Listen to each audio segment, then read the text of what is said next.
you were on a motorcycle and crashed into the front of a car and you come flipping over it. I was really impressed with Strickland's performance against Kamzat. I didn't really think he'd be able to pull it off like that. Blacked out SUV comes rolling up next to me. Rolls down the window as Nate Diaz. I usually slap people, and it works really good. They all still are kind of like, how did you play 11 years in the NFL? All rejections at 4 or 5 number ones in a row. I'm on the PGA Tour. And at that point, like, it didn't matter who played in. They had to go through me to win. Don't ever take our kindness for weakness. If we didn't want anybody to wake up tomorrow, they wouldn't. The whole Iranian Ayatollah regime, gone. Don't ever show you're hurt. That stuck with me forever. I just put a shotgun in my mouth and I pulled the trigger. When that click hit, something clicked in his head. And he said, man, I need to wake up. I'm in love with competing and showing people what I can do in my sport. If I'm here, why not do it? People think they're gonna go spend millions of dollars on these huge cultivations, thinking that they're gonna fucking take over and make all this money. I'm like, but you haven't at all studied cultivation.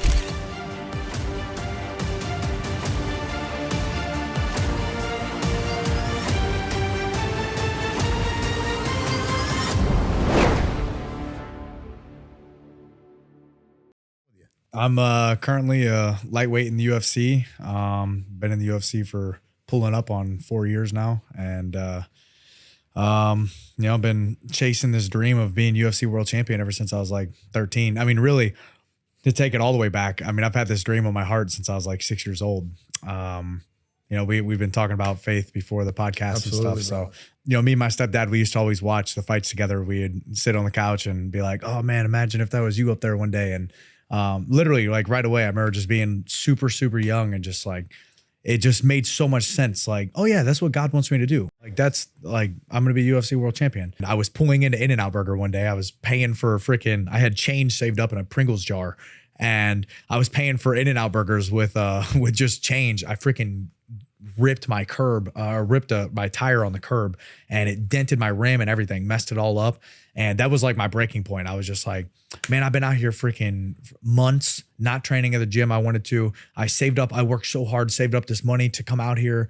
It's like, felt like everything fell apart. I was like, dude, now I don't have the money. I'm calling home. I'm like, man, I trashed my tire. If I can just get the money, I'm gonna just go back home. Like I tried, I'll go back home and figure it out. I wasn't giving up, but I was giving up on California. I was like, okay, maybe this wasn't the plan.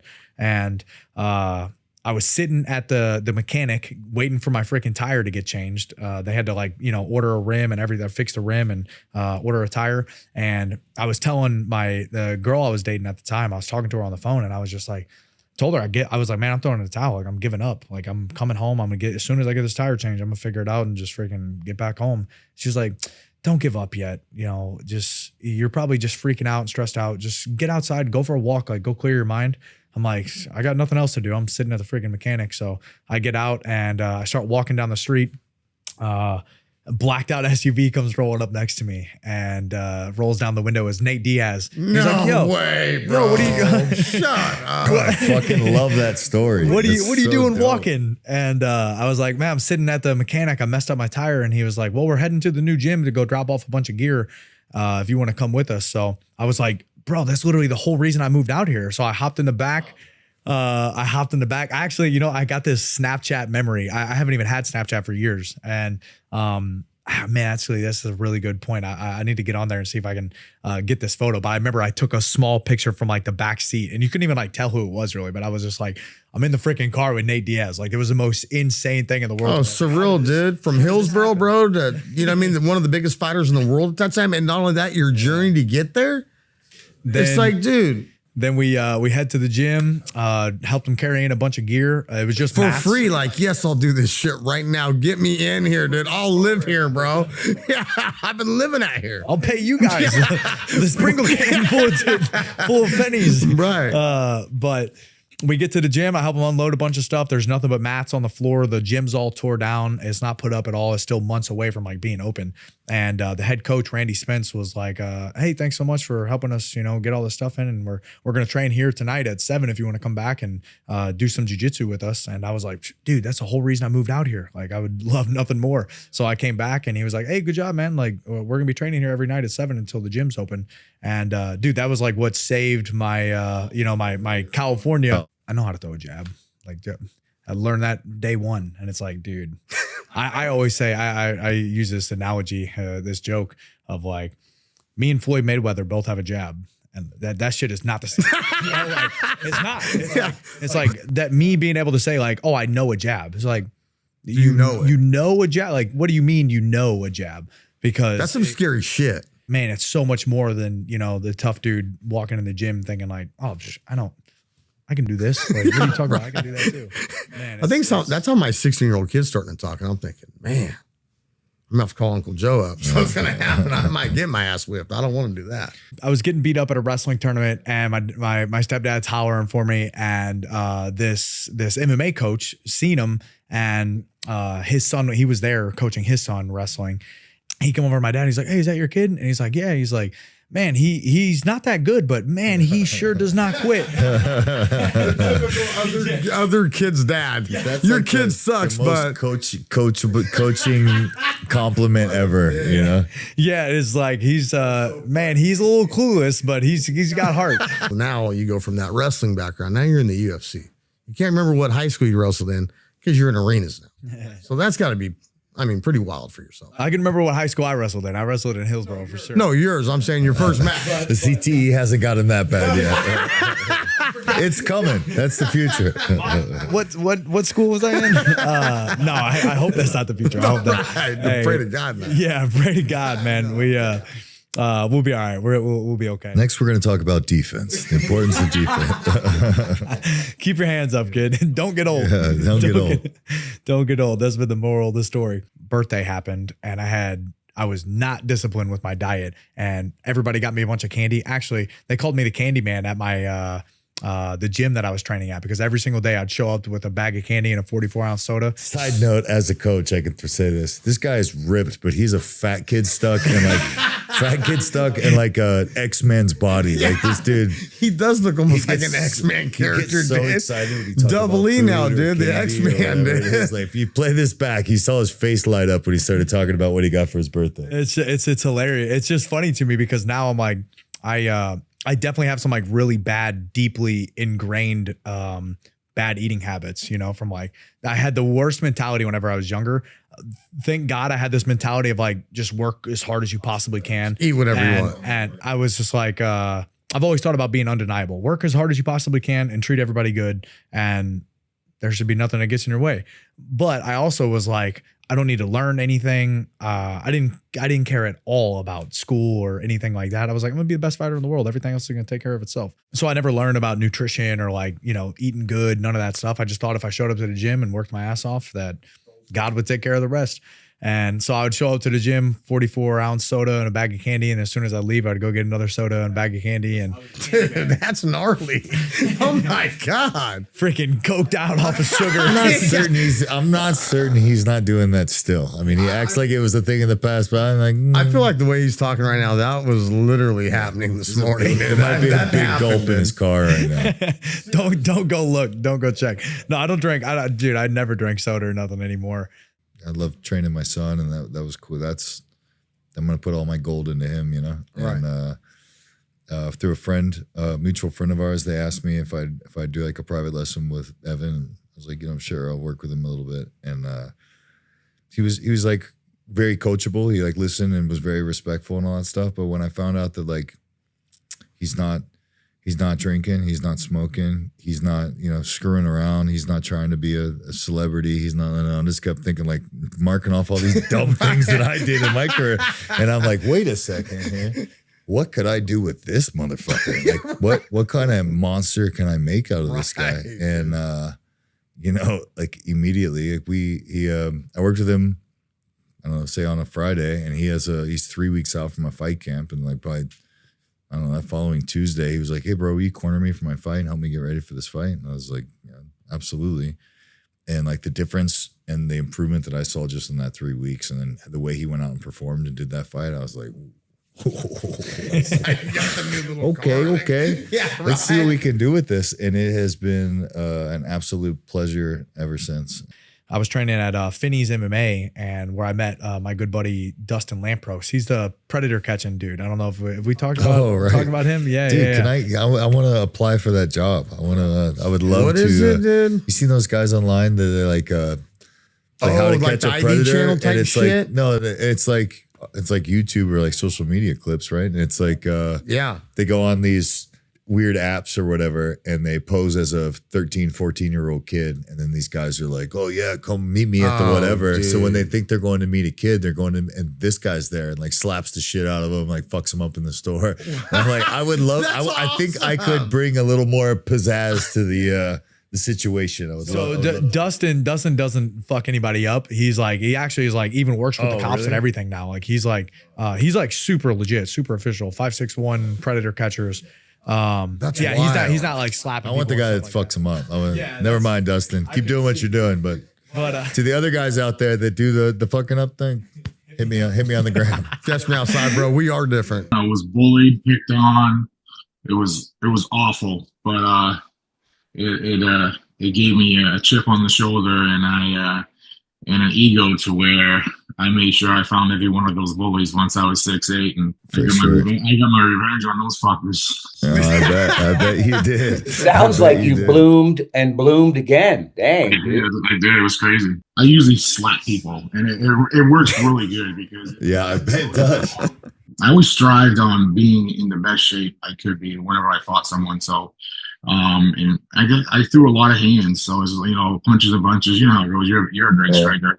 You never try to knock anybody out, but it just happens with the right angle. And after you land 3 or 4 or 5, the next one just comes hard naturally. You don't even try, Yeah, but that shit also helps when you're 6'8", dude. I mean, absolutely. For sure. I mean, bro, law just like, physics. He doesn't have to try to knock you out of fucking 6'8" fucking heavyweight, bro. What a line. Oh, that just happened. Sorry. Yeah, that's exactly. Like, who is messing with this guy, dude? Like, hey. It's literally, I can honestly tell you, not one UFC fight. Every time, when any fight alone, anytime I ever dropped anybody, it's like, oh wow, I'm surprised you went down from that. Fuck, not us, not the regular Joe. I had a boxing coach used to talk about that and call it the dead hand. And for me, same thing. It's like the shot you didn't even think of. It was like just happened or whatever. You didn't even really feel it. And that's the one that, sparks them. But the other ones where you're fucking trying to get him, it just doesn't seem to want to die. You get more tired that way too. For sure. 100%. I think the only time I ever threw anything with bad intentions was Trey telling me when I kicked him in the head. I was like, if I land this thing, he's going to sleep. Oh, bro, I was watching that on the way up here. It was like he's like punted a football and they caught him right on that thing and then he just died. Just dead. Dude. That was a sick highlight. They threw him out of the cage in a stretcher, man. I was like, oh shit, hope I didn't kill someone. Well, then the other one I really liked was the Arlovsky fight where he had dropped you got up, and you weren't quite all there, and he tried to finish you, and you caught him with that uppercut, slept him too. I mean, that was a great shot. Man, I love that you just said slept him. Did Conor McGregor make himself, or did the UFC help? Or was it because he was in the UFC and they were the biggest deal? Oh, it's because he was in the UFC. And then, Conor's a hell of a showman. He's a hell of a talker. And I'm going to be, people might agree with me or disagree, but he got lucky those first 2 or 3 fights. He should have never beat Chad Mendes. He would have never beat Jose Aldo if he didn't get in his head. He beats Jose 1 out of 100 times.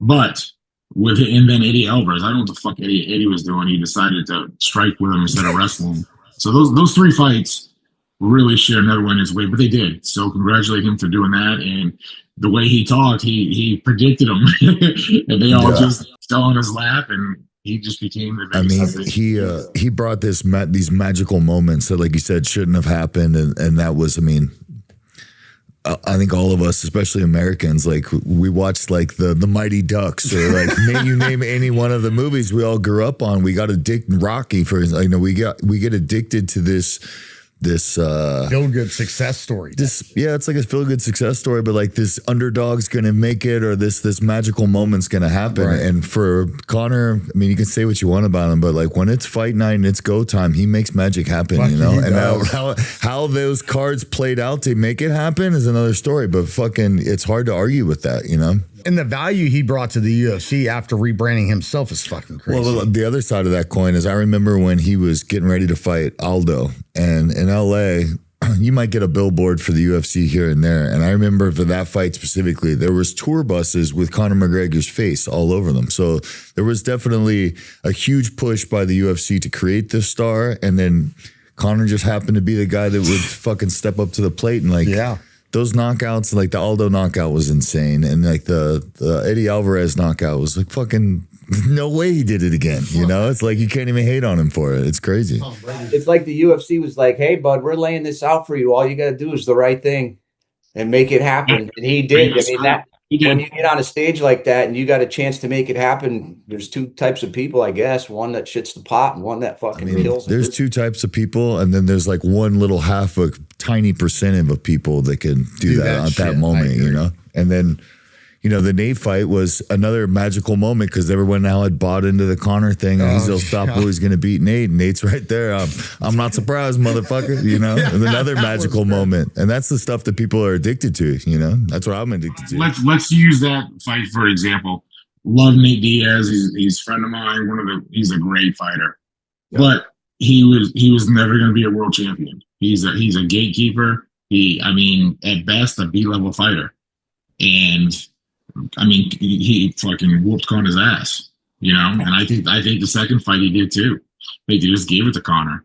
So you know, so you compare that, you know, Diaz to Aldo and Chad Mendes and Alvarez. He's not as good as those guys. You know, he never became a world champion or anything like that.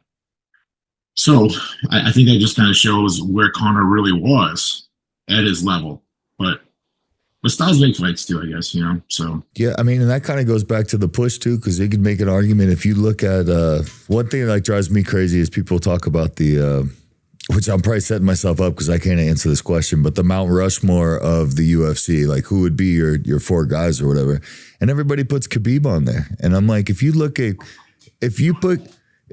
Khabib's record and the names he fought, and then you look at the record of Nate Diaz and the names that he's fought, like it's not even close to the same. Or 100 other guys I could mention, right. You know what I mean? Michael Johnson, for example. Like there's a lot of guys that maybe their record doesn't show their caliber or whatever, but their resume speaks for itself. You know what I mean? And it just drives me crazy. You look at Couture's record. I mean, his record's absolutely horrible. You did the slap fight and you won. You knocked the guy out in 5 rounds. Now, is that the same night I was doing my daytime job? And didn't you come to the show still with like your knees taped, a little bit of face was swollen? And I won by decision, so we went fucking 12 rounds. And he was a cheating, dirty bastard. His first shot, he clubbed me and dropped me. So. I with my attitude, I was pissed off and having ego. I was like, I'm going to kill this dude. And I didn't. I was still kind of wobbled. I should have just said, no, I'm not going. I would have won. But yeah, I didn't even know you guys were in town. You were 45 minutes away from me. The wife was like, Aaron's here. So I immediately texted you, and I kept my shorts, kept my knee braces on, didn't shower, just came straight to the show. Fuck yeah. That's some savage type shit. Like, hey, by the way, I just went 12 rounds in this shit. I didn't even know you could go 12 rounds in slap boxing. Listen, to be honest here, I don't know if it was the left side or the right side, but one side was fucking enormous. It was the left side. He remembers vaguely. That's exactly. It still stings a little. We're both right-handed, so it was definitely my left side. What was the dude's name? Grizzly. Grizzly was the dude's name. Yeah, he just Maniac and the Grizzly. And the name for everybody that's little, I just call you Fluffy. That's fucked up. Hey, it's real simple, Tim. From here to say I'll whoop your ass, but I'm taking that shit back right now, bro. I ain't letting you slap the shit out of me. I'll see you someday. exactly. Safe on the internet. Right, exactly. Yeah. Internet. Wait a minute. Have you called me Fluffy? Of course. You called me Fluffy at the show, didn't you? Many times. Come on. That's awesome. Speaking of Walmart, I was there earlier today, and everybody has pajama pants on. Everybody. Oh my God. If you want to see the end of Western civilization, walk in there midday on a Tuesday when most people are working, or at least dressed like t-shirt, jeans, hair brushed. No. Sleeping pants, hoodie with a meatball stain, and really gross camo Crocs. Dude, I just took myself there visually, and that sounds horrible. It's it's that, but like you can't argue. It's a great store though. It's got everything you need. Like you can hate on Walmart, but your ass goes there for sure. I do too. It's a fucking great show. A great store. Great. It is a show, bro. For real. I run people over and everything. Oh, dude, you took that Halloween shit a little too serious, bro. Why? I mean, I'm gonna run over everybody, bro. People, get out of the street when you see Tim dead. Fucking grizzly No, bear. with my shopping cart, just like they're going. Oh, your shopping cart. You never know with you, dude. You said you're like Joe. The guy's a menace in aisle 5. Right. Imagine like you're in fucking Walmart in your fucking pajamas and your mustard stained fucking wife beater or whatever. And you probably got 6 kids not listening to you, you're screaming or whatever. And here comes fucking 6'8" grizzly bear Tim Silva with a cart. Get out of the fucking way. Yeah. Dude, like, Dad, man, that's a big human being. Like, holy smokes. If they're getting run over, they deserve it at that point. Dude. Hell yeah. He comes out to the shows, and I remember I asked him, I said, hey, so not how were you a Stain fan or why? And he said, I played high school football outside of Chicago, I believe, Illinois anyway. Yep, Joliet. And he didn't have not one. He told me, he's like, I didn't get one D1 offer. So I went to junior college and I went in the weight room and I listened to Stain and I got fucking huge. It's a true story. I mean, that Break the Cycle, everyone knows that was like the massive hit. And, coming from the Midwest, football it's a pretty big deal. And, we had great teams. I was just a little bit too white, so I had to go out there and get bigger and stronger and get more recognition. So when I went to junior college, there was this chick too. We ended up breaking up and her boyfriend was driving a stupid Camaro. And I remember one day I was working out. Yeah, this is a funny story. So I came home from the gym. I get a knock on my door and it's 3 dudes. Right. And I had just literally lifted, and I'm 18 years old, but I'm 240 pounds. Like I was pretty big. Right. And I go to the front door and I'm like, can I help you? And the guys look at me and they look at each other like, this is the high school kid. Surprise! I was like, what's up? And my dad comes to the door. He's like, what the fuck do you want? Because they thought like they could just come and rough me up or something, but I was twice the size of all 3 of them, So the actual kid was in the car and they walked back to the car. They're like, we're not going after that guy. He's going to rip our heads off. It was just the internal fire inside of me. I just couldn't take no for an answer. And I remember, I was trying to get to Purdue and I kept sending Purdue my tape, and Joe Tiller at the time was the head coach. And he literally called me back because I called like 12 times. I left 12 messages on his office phone. He's like, kid, can you just send me your tape and stop calling me? I was like, of course I can. So I sent him my tape and they offered me a scholarship like right after that. So it was kind of like the persistence in me. My wife said no 5 times before I got her number. Right. So it's just, I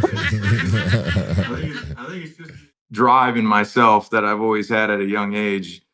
Because I go back, I just had like a friendly get together with some of my buddies from high school, and they all still are kind of like, how did you play 11 years in the NFL?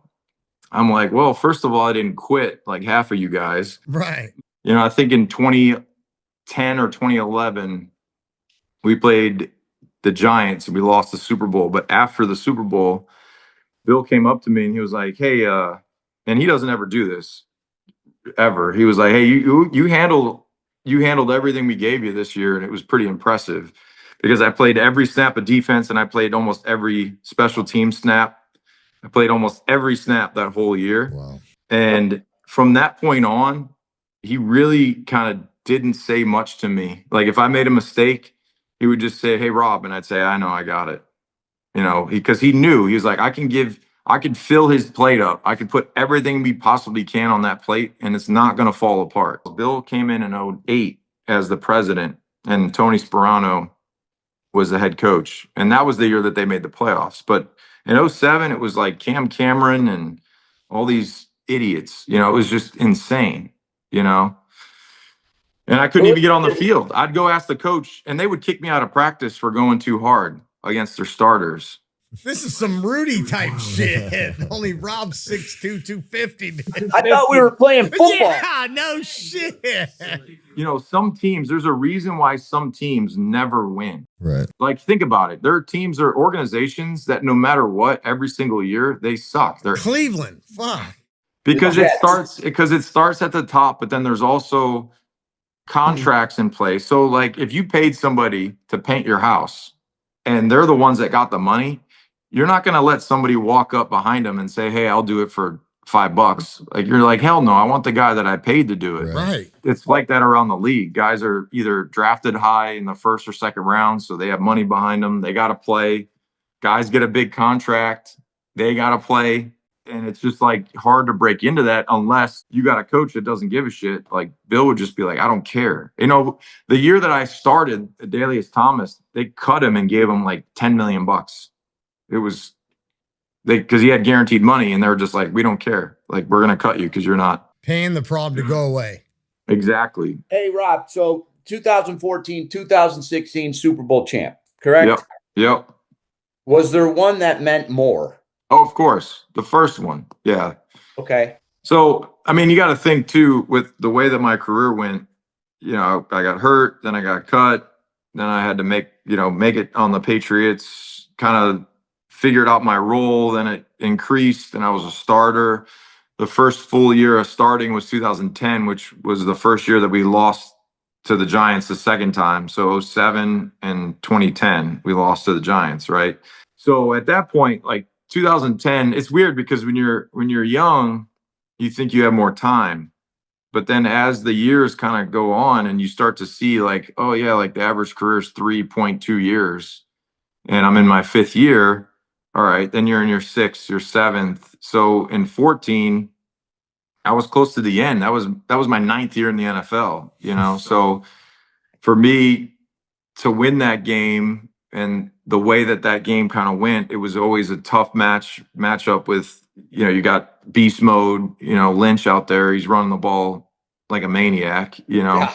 Russell Wilson, when he was in his prime, was pretty fast and he can get out of situations with his legs. With the way that game went, it felt like the Giants game, because I don't know if you remember in 2010 when we're playing the Giants, there was that crazy Manningham catch on the sideline. Oh, that was insane. And there's a term on defense that you never want to hear, and on offense you want to hear it. It's called Rolex. So if you hear Rolex, that means let them score on defense. So when we called Rolex, you're trying to let them score to give you time to go and get points, right? So we call Rolex and they score. We have about a minute. We drive down the field. We get pretty close, and the Hail Mary just doesn't. Like Gronk was right there, but I think he had like a broken leg that he was playing on. Dude's a maniac. Yeah, right. Offensively, if you call Rolex, if you score, like the coach is going to be pissed, right? It's to just waste all the time. So don't score. When we would call Rolex on offense, it would just mean don't score. Whatever you do, don't score. So fast hard to forward, do when you have the goat back there. Anyways. I know, right? So fast forward to the Seattle game, you know, they had that crazy catch where it was kind of bobbled on the 2. They hand the ball off. The ball's on the 1 yard line. And I'm looking at the clock and I'm thinking to myself, like, am I going to be 2 for 2 having to hear that stupid Rolex? Like, you never want to let anyone score on defense. It's like a mortal sin. Right. So, and it just ended up that they threw the ball. We brought in the extra corner. Malcolm made that crazy play. We intercepted on the 1.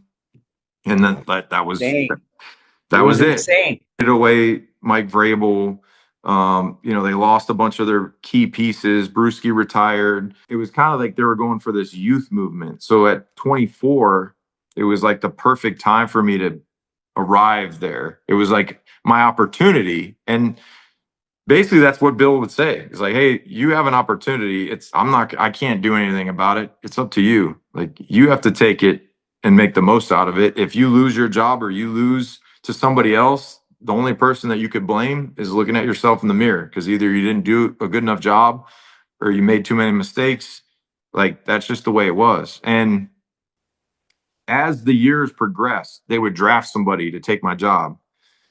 And I would always evaluate guys off of just their conditioning. And I would like to test dudes like, hey, let's work out or let's run. And I would just try to kill them. Like, I would just try to kill them, like, with conditioning. Or if we did like anything after practice, I would just go. Because the one thing I could do is I just didn't get tired. Like, I could just go.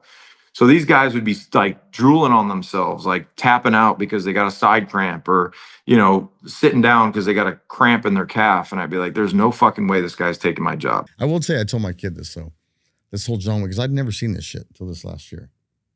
I know you guys are going to look at me like, where have I been, dude? It's not a TV guy. What's that? John Wick? John Wick. You've seen this shit last year for the first time ever. Now, the dude does do. Well, hold on. You've seen his YouTube, like he does those shooting courses where it's, No, listen, Keanu Reeves. No joke. Hey, Keanu Reeves, I'm a massive fan of that dude. That dude is a rock star in my world. The guy his shit is together. And my wife's too. He's just his shit's together, dude. He's just, oh God, Jamie, God bless you.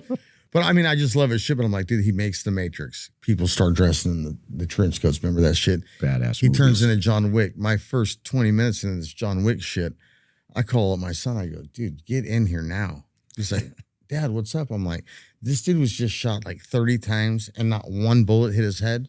Yeah. Do you know how this is the biggest bunch of bullshit I've ever seen in my entire life, dude? He's like, Dad, it's John Wick. You don't understand. You can't kill John Wick. I'm like, listen, dude, I know a lot of dudes that would smoke this, dude. It's like, this particular guy, dude, does not exist, bro. Like the Jason Bourne dude, those guys exist. This shit is for kids like you that really want to go buy a skin and be on Fortnite and shit. I'm sorry. Well, it is called an action movie. I mean, it is. Shit, let's just call it 2026. Venezuela, he's gone. I mean, the whole Iranian Ayatollah regime, gone, decimated. They shouldn't have hung out in the same room together. Yeah, right. That's it. We got 40 dudes. Listen, if the place is called we should Cheers, probably all spread out. No. Yeah, we're gonna go to this. No, because spot. no, We'll be because fine. Boom. because they don't have the shit to get to us. Let me explain something to you. Like we talked about, if we didn't want anybody to wake up tomorrow, they wouldn't. Right. Just in case you're fucking wondering, people. Yeah. They would not. So don't ever take our kindness for weakness or negotiations for some fault or some crazy spinoff on some conspiracy theory bullshit. If anybody's ruling the world, it's us. It's America. We make the rules. Everybody else plays by them. We've been doing it for a long, long time, guys. And you're welcome. And you're welcome again. Hence the reason why nobody comes here. Back to our other shit, though. So on that little rant, I mean, I don't know, Joe. What are your Well, that's thoughts the on problem with that. Is if we go off that, like you're saying, which I believe you would know better than me. Who the fuck am I mad at about all this shit? Then tell me who to be mad at, because I thought I was supposed to be mad at that religion or this religion. When you're saying it's all us, we're fucking ourselves. No. Here's the deal. I'm not gonna say it's self-sabotage, but I mean, here's the deal. Overseas, and people know that they've been over there. Those people are fighting over the same shit because they're all the same shit. It's in the story. Period. Let's call it what it is. Nobody wants to call a spade, but that's what it is. So over there, we literally have to babysit them. That's why we went, in my personal opinion, because I went there. But, did Saddam do some awful shit? Yeah. He's a bad man. Shouldn't have been in power. Agreed. I will say the one thing he did do is he ruled that place with an iron fist, and people didn't get out of line. They didn't get to act like jack wagons, because your ass would go missing or it'd be right in the middle of the street. Period. So, with that being said, but that's not why we went there. We went there because Saddam had oil, right? No, we went there because they had weapons of mass destruction. Oh, did they? Once again, it's like the Warren Commission on the Kennedy assassination, right? We're never gonna get the full story. whatever the case was, we knew what we were there to do was to eliminate bad targets. Bad people. There's bad people everywhere. It doesn't matter. But to be the most powerful country in the world, listen, guys, we've got so many allies and enemies and shit. They're also pushing around our buddies, the Kuwaitis. Yeah, and those are our buddies too. And let me just tell you something. If we're so bad and every group's not working, then why are these other Middle Eastern countries sending the United States money right now? Yeah, in case you didn't know, they don't have armies. Yeah, they pay us. If it's like a bunch of rich kids that exactly live what it is. somewhere and people want to pick on them, they're like, oh, fuck, we need security. Yes. We have nothing because we don't really care to. Well, if you look, we got tons of dough. Can we just pay you guys to take care? Like if some shit happens here, can you come fuck them up? It's Yeah, literally, we'll do that. this is America in a nutshell, business-wise. It's monopoly. We are the board. Everybody else is on our board. Right. And we want to tax your ass. We're taxing you and we're moving along. And whoever we want to put in jail, whatever narrative we want to create, your ass goes with them. Get it? Do not pass Until somebody go. doesn't land on Park Place so many times. Keep diluting that money. That's why jail's right next to it. I mean, it's that simple, man. It's like, listen, we own everything. I saw one where it was a pill. It was like the backup pill. It was like, so if you are already on this medication, you need this to boost that because that's really not doing it for you. But this little sidecar for you here, then you're really going to be feeling good. And it's just like, where does it end? Which is like the perfect example of all of the shit that they're doing to us. Like if you take this, then you need this and this. But if you don't take this, then you need this, this, and this. Right. If I'm watching, one of my shows at the end of the night, when it goes to commercial, it's right out of the gate. The first one is pharmaceutical. There's going to be, if there's 3 commercials, 2 of them are pharmaceutical. And I'm just like, holy shit. And the stuff is just like, this is going to help you with this, but you might get these 40 other things. Right. Maybe. It's happened to some people. And one of them, and even death.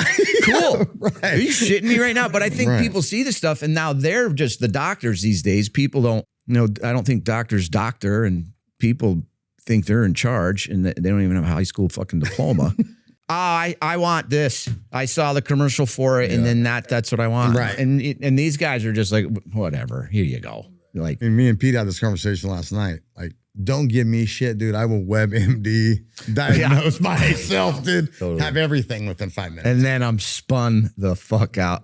That's it. I mean, should have went to the doctor the last week. The fucking people at home have got to feel the same way that we do. I don't care who you are. We are not immortal. Well, there's got to be 50-50 because my wife is, I'll be like, hey, James, so I have, and when you have love and you're married, like my wife's, had to look at some weird shit, which that's a lot. Hey, hon, can you come over here for a minute? And she'll be like, do not get on the computer and read about this because you're going to get completely spun out, blah, blah, blah. And she's always right. But I'm that guy. Like I'll go to the doctor. Like I'm not afraid to go to the doctor. It seems like you can't these days, but fuck. But when you look up symptoms of whatever, and they're all the same, from like fucking AIDS to a toothache. They all have the same symptoms. You remember when, McDonald's is bad for you. Well, do you think that when they started that company, that they had bad intentions? Right. They were making them burgers cheap for working people, so they could have a burger and a fry and a Coke. Mm-hmm. They didn't say, this is going to be billions and billions and world domination, and then all the food's going to be shitty. Right. But you're still going to come because we got sugar in the bun, and it's almost a Danish, Right. Yeah, so people start off with, I don't think anyone ever starts, you've got to be a diabolical supervillain to start something with the worst intentions. Like you already know the end game. Listen, there are fucking people out there like that, though. Oh, I get it. But what's the process that gets us that we end up there where they look like super villains? Right. Profits. Like profits, right? You seen all the things about that moon mission that all just being debunked like left and right, day after day? Since the rocket's taking off and you see 4 capsules coming out of the side of the thing going back down to the ground on wires. Yeah. Or the guys talking, they're supposed to be in outer space and he's like holding this ball and like accidentally drops the ball and the ball just drops and everybody like goes to grab it, but they don't want to grab it because they're on. Yeah. Yeah. And then wasn't the other one you were telling me that one guy said point blank? Oh no, he literally before they launched to go on the mission, he was like, I can't believe we're going to be the first human beings ever.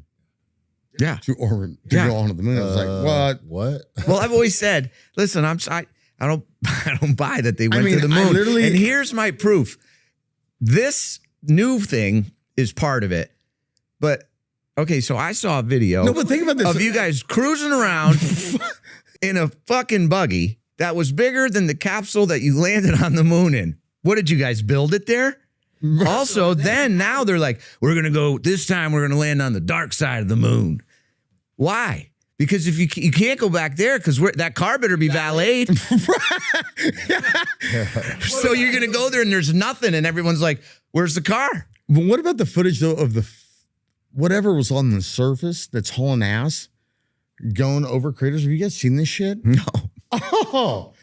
And they're tracking this thing and they're like, we don't know what it is. Well, I can tell you what it is. It's something, if we are there, it ain't from fucking here. Because it's doing about 5,000 miles an hour on the surface of the moon. The autism rate is like, can't even argue with it. It's been, the numbers are, it's getting to the point where it's getting scary. Especially in how short period of a time has this number jumped. It's insane. Oh, fuck.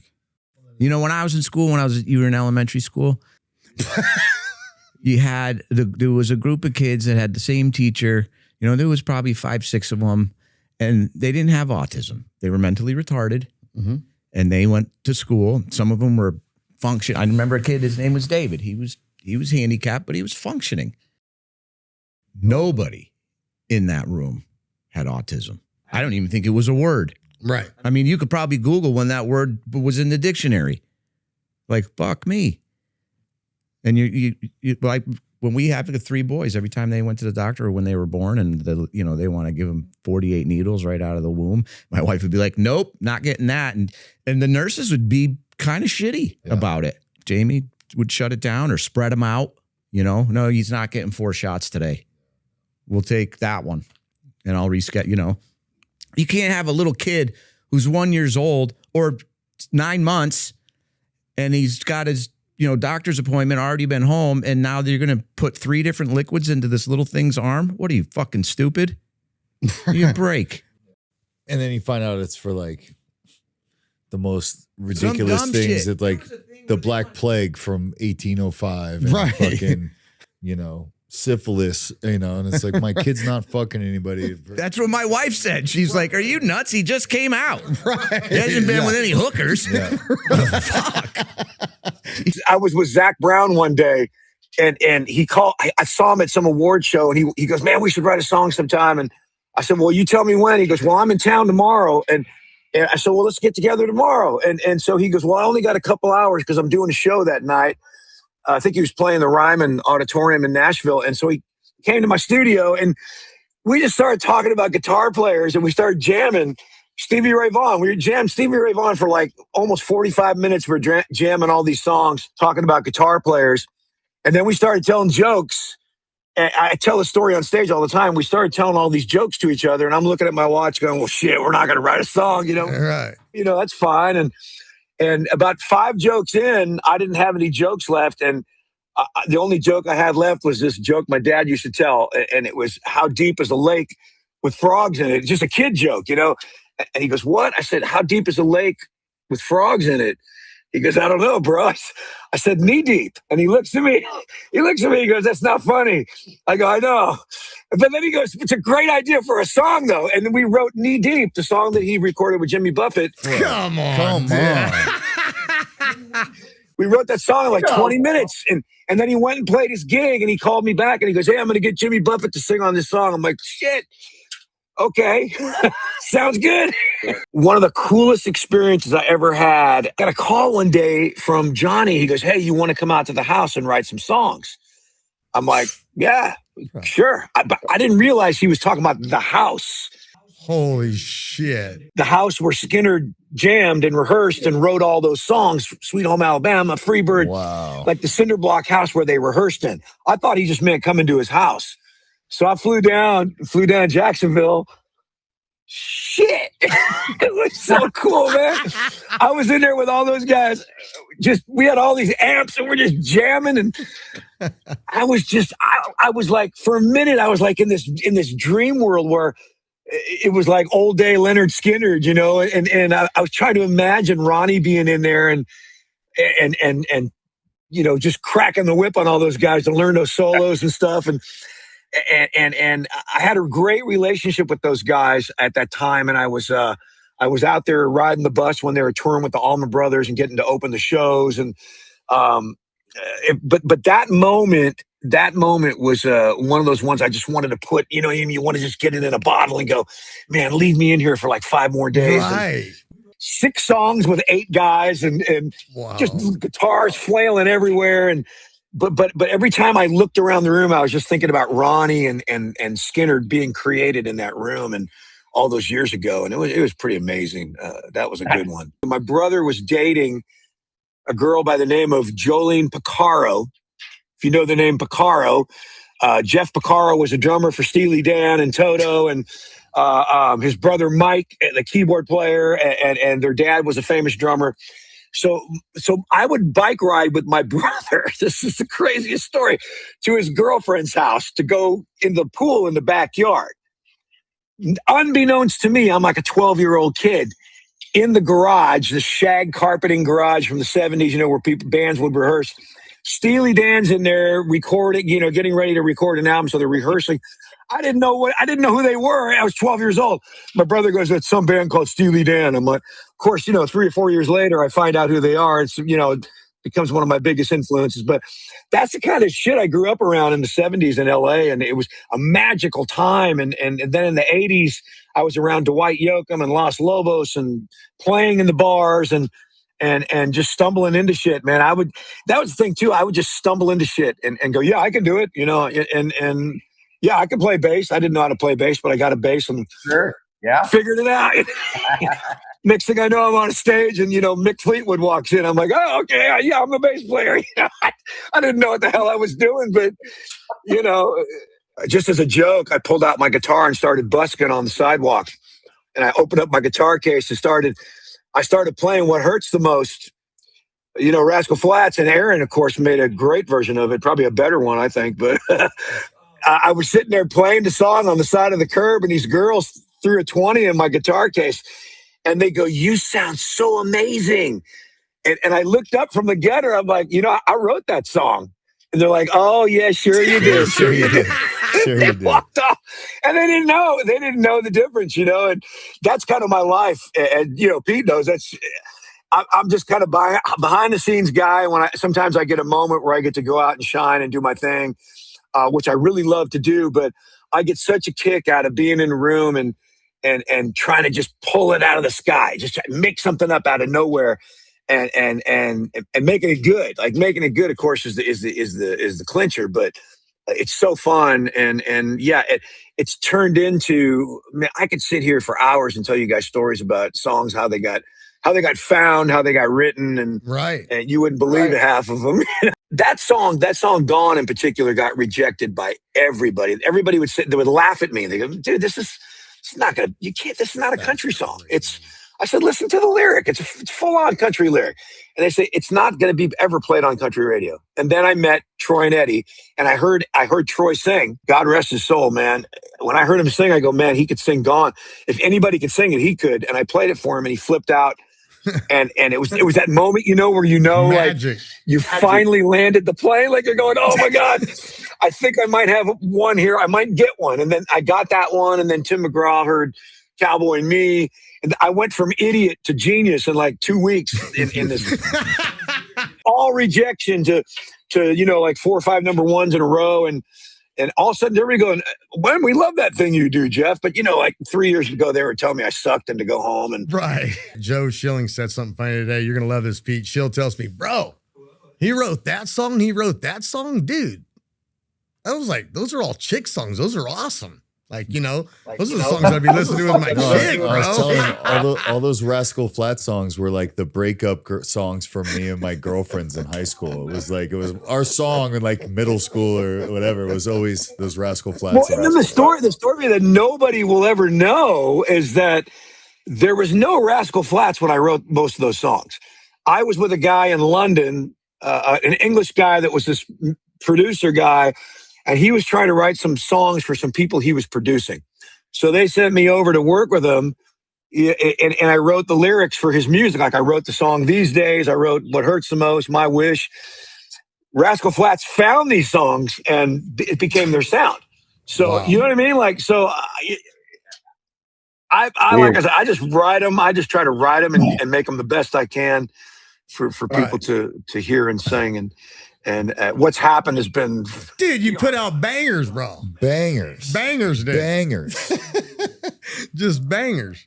You know, I've been married for like 45 years. And so like, if I'm going to do a show and I'm not feeling, you know, I'm not feeling my fight, so to speak. Like maybe got a little bit of the crud and I got my throat's messed up. I'd be like, honey, man, I'm just not feeling like, man, I said, got it tonight, man. I just feel like I'm not gonna be able to get through the set. And she's like, don't be a pussy. You're like, babe, pray for me. She's giving you that. Just start singing and you'll be fine. And I forget that, you know, I get so wound up and you just got to sometimes just go, you know that you got the thing. You just got to walk into it. But man, I'll have those moments where if I'm not feeling under the weather and I just don't think I can bring my usual show, she'll just smack me across the head. Right. I was really impressed with Strickland's performance against Kamzat. I didn't really think he'd be able to pull it off like that, but USA for the win, I guess. That's what I'm talking about. That was awesome to watch. I mean, just an American to go out there and do what he did. I mean, Jax, did anything that, you know, Strickland do during that fight where you can kind of put yourself in that situation where you've been in some of those situations that he was up against in that particular fight? Or I mean, not to his level, but I'm sure it's a lot of pressure having all that eyes on you and against someone with better wrestling than you, probably better technique than you, and a style that's difficult for you to face. And I think all of my fights have been like that to an extent. Fighting guys bigger than me, have more experience than me, stylists I'm not good against. And it's very inspiring to watch someone be able to beat those stylists and an 8-1 underdog to pull it off. I love that, man. You're right. What did you take away from that fight? What do you think that Strickland did different that got him the win? Like you said, I don't know if I'd say he has better wrestling or better skill or better anything than Sean, because Sean obviously won. But I think the perception that the world had was that Kamzat was gonna run through him. I think he was a 9-1 underdog, and to be able to pull that off, was there anything that you could take away from that you learned from that watching that? I think it's just having the will to win and to keep going, and not letting Kamzat keep him down, and letting him stay there, and getting up, and getting out of his positions and getting back to where he's good at and staying off the ground. It's really what every fighter really has to do when they're facing a style that they're not good against. And he did it. He did it better than I ever thought he would be able to do. Yeah, I thought that when I was watching it, we trained with Sean a little bit. I've trained with Sean a little bit for this camp. And then years ago, I used to spar with Sean. He used to come to my gym back in LA. This is probably 10 plus years ago or whatever. But just this training camp, Sean runs Sean and Jason Manley have a grappling and wrestling program at the PI. And we go there a lot, and we were working with him.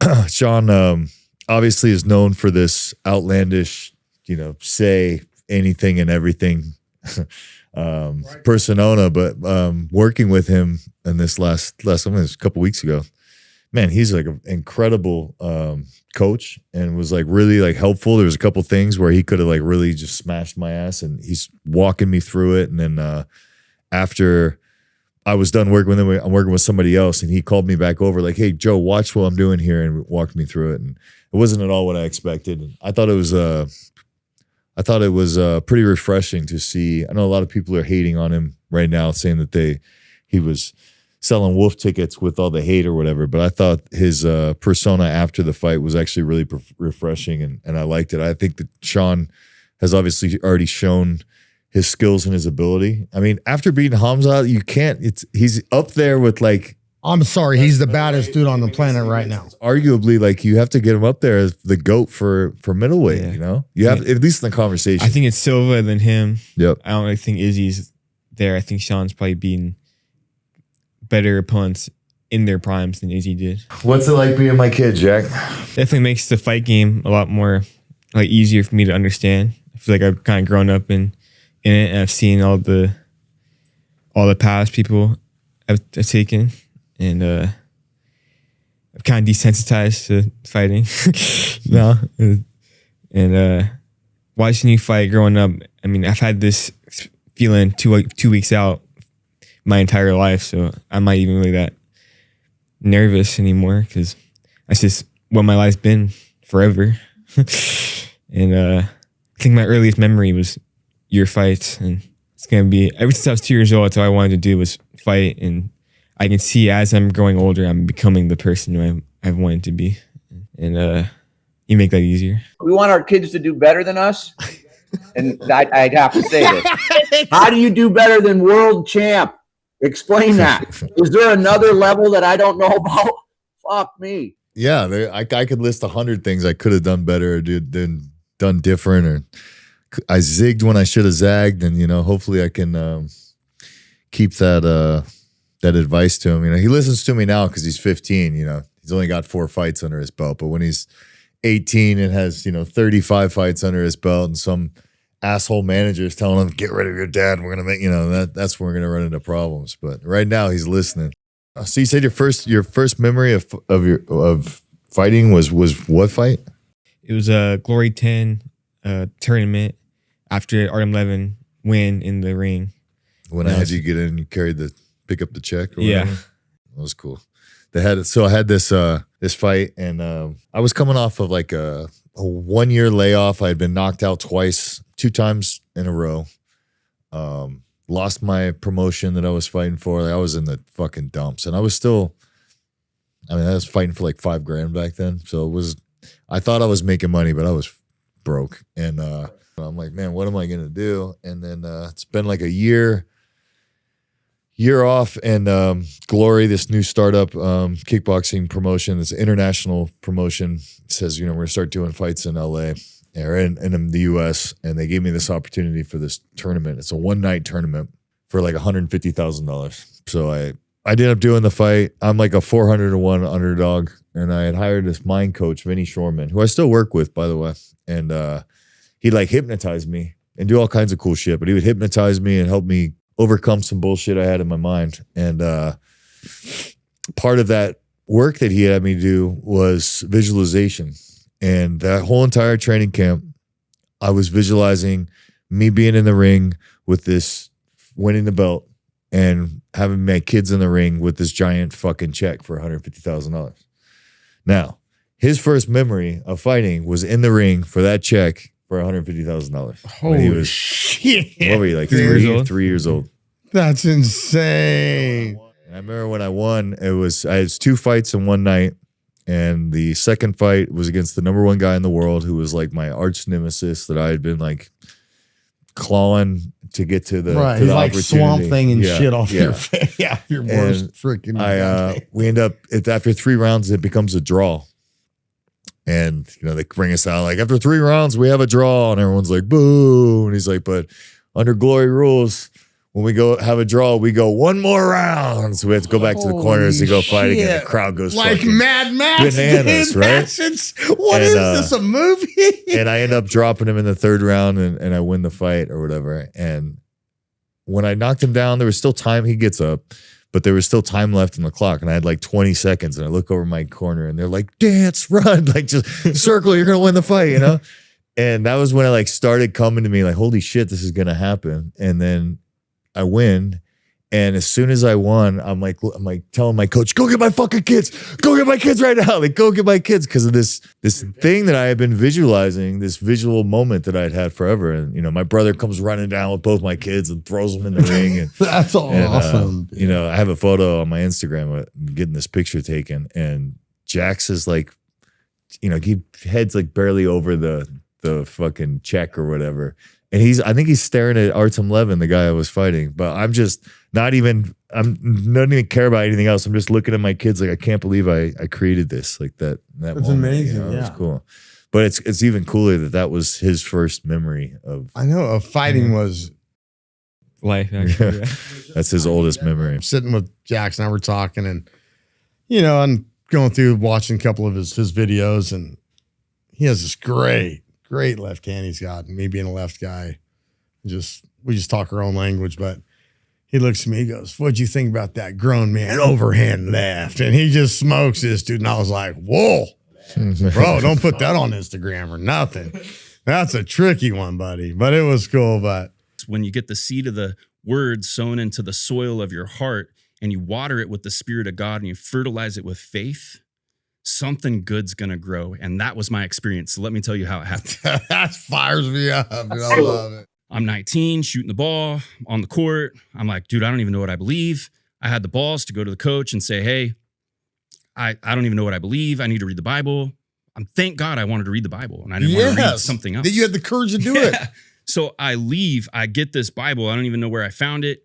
I go to Avila Beach, sit on a rock. I start reading. I'm like, dude, that was amazing. It was scratching an itch somewhere that I didn't even really understand it. But it was still like, what was that? And I read like 90 Psalms. So it was probably like 3 hours or something, 4 hours. I was a good reader. So, so then I go back to my buddy's house and party my ass off that night. I mean, get piss wasted in every way. Right. And I wake up the next day and I'm hungry for the word. So I go back to the beach, sit on the same rock, read the rest of the Psalms. And then I go back to my buddy's house and get piss wasted. Normal day, right? Except for the word. Right. So I'm in this room. There's probably 40 or 50 people in this room. And I had a girlfriend for a short amount of time when I was younger, and I hadn't seen her in years. And she shows up to this party. She walks in, spots me from across the room, does not break eye contact with me, like a tractor beam, just like just straight over to me. Walks right up to me. Now, remember, I'd been reading the word for 2 days, and she said, "You're not happy." And she said, "It's time to wake up." And she grabbed my cheeks and she shook my head like that. And instantaneously, top of my head to the bottom of my toes, I was changed. I know you're tripping. Everybody listening's tripping. This is my actual story. So anger, hate, malice, frustration, confusion, all of that stuff just straight out of me. And then into me, from inside me, came what's called the fruit of the Spirit. I know that now. I didn't know it then. So love. I'm on fire in here, bro. Oh my God. Love, joy, peace, patience, kindness, goodness, gentleness, faith, and self-control. Boom, inside of me. And I'm like, I looked at her and I'm like, I don't know what just happened. I'm like, thank you. And I went out, got my truck and left. Now I go home. I'm on cloud 9. Like, I've done some drugs, like I've done some mushrooms, I've done some things, and this was different, man. Like, I'm just like, I don't know what just happened. I've never felt this way before. I may have slept a little that night. I wake up the next day and I'm like, I've got to go see this woman. So I go over there and I walk in. As soon as I walk in, I see her and I said, "Sherry, I need to ask you a question. Like, do you know Jesus?" You know what she said to me? She said, "What the fuck are you talking about?" And I'm like, what? You don't know who Jesus is? And she's like, "Well, I know who Jesus is." I said, "But you don't follow Jesus?" She said, "I don't know what the fuck you're talking about." I'm like, whoa, okay. And then I started speaking and I started saying words that I didn't know I knew. Wow. And I'm hearing them hit my ears, and it's like I'm learning from myself. And I just started sharing who Jesus was. And she was the first person I ever led to Jesus that very next morning. That is amazing, dude. Amen to that. Is that not nuts? Bro, that is amazing, dude. So my pivot happened, and I'll tell you this, when self-control showed up, like just like you said, if I don't want to drink another day in my life, I have the self-control where I don't have to. I had 10 years where I didn't have a beer. Nothing, tried not to say shit, didn't, walk the narrow road. And you know what happened when I was 30 years old is I realized that I had become one of those religious Pharisees who thought I was better than everyone else that did say shit or did drink a beer. And I would think of them like, you guys suck. Yeah. Be better humans. Right. That was a what's called a Pharisee in the Bible. And that those Pharisees, the ones that knew the scriptures, those were the ones that crucified Christ. Yes. And so what I'm trying to say is that the religious spirit is dangerous and it's deceptive. 100%. And it is all up in all kinds of things. All kinds of things. So the key thing is every single person, young, like the sooner you can decide what you believe, and like that book says, Wayfinder. Yes. Like you need to find the way. It says in scripture, Jesus is the way, the truth, and the life, and nobody comes to the Father but by him. So if that's the truth, then what do I do from here? I've seen people who are just on the brink of destruction. I mean, literally, just this morning, I got a phone call from a woman who locked herself in a bathroom and shot herself in the head, killed herself this morning. And the husband's left to try to figure out what that is. That book starts off with a 23-year-old man who was completely addicted. Steroids, cocaine. One of my favorite lines that guy says is, man, I love Jesus, but I'd rather snort a line off a hooker's ass. That's what I'd rather do. Wow. Yeah. And I think we've all heard that. I mean, Pete, I see you, but those are real things that we've really heard when you grow up around, when we're in that lifestyle. And we've all three been around that lifestyle to where you think that one liner, you're like, that sounds funny until you're 45. Yeah. Until you're like, this isn't funny anymore. But the thing about that dude is he actually was. Right. He was snorting those. Right. lines. He was believing that. Yeah. And, you know, he's an oil field worker from Bakersfield. He's a bro, you know, he's doing all this stuff and he's a tough guy. He's beating people's asses every single weekend. Right. And I get that 3 a.m. phone call. Oh, Neal, I got in a fight again. And so, man, I was having hard conversations for 6 months telling him, dude, you got to step across the line. There is a line to step across and you're running on this side. And then you're calling me, you know, crying every Saturday night at 3 a.m. because you did it again. Like, when are you going to man up? Like, when are you going to actually determine what is it that you believe? Well, those questions, they happen. This guy's working with me, doing projects and whatnot, dirty work. And one day he knocks on my door. This is the beginning of this book. He knocks on my door and he's bawling. And this guy doesn't cry. Right. And he's tatted out of his mind. He looks tough, you know, bawling. And he said, Neal, I just put a shotgun in my mouth and I pulled the trigger. Now, his dad had snuck into his house while he was at work and took the bullets out of the gun. And he said it clicked. When that click hit, something clicked in his head. And he said, man, I need to wake up. So that book is, it's called Wayfinder, a wake-up call for a wandering soul. Folks. Make sure you guys get a copy of this. I really believe, and I know God's the only one with his purpose, but Charlie Kirk full-blown resurrected Jesus Christ here.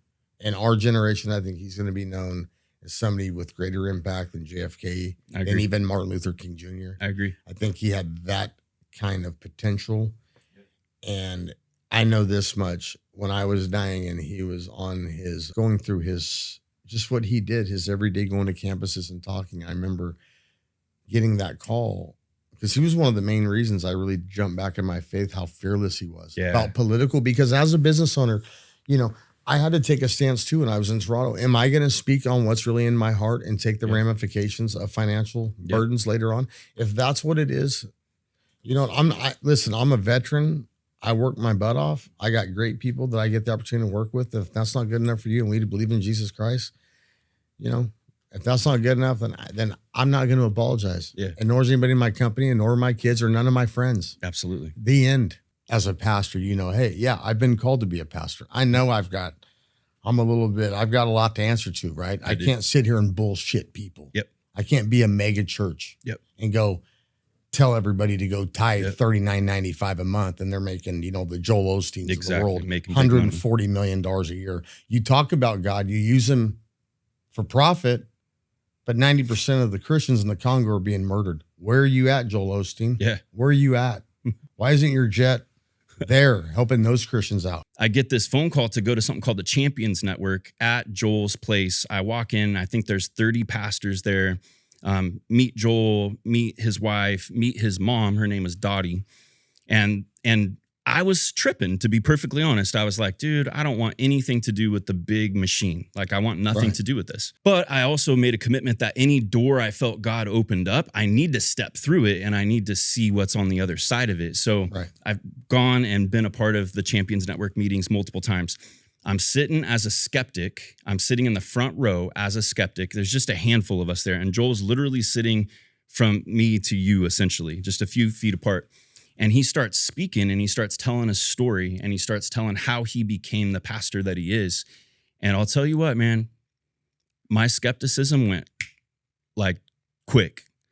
The Spirit of God moved in that moment and smoked me, smoked him. He couldn't quit crying for about 10 straight minutes with a paper over his face like he was 3 years old. It was phenomenal.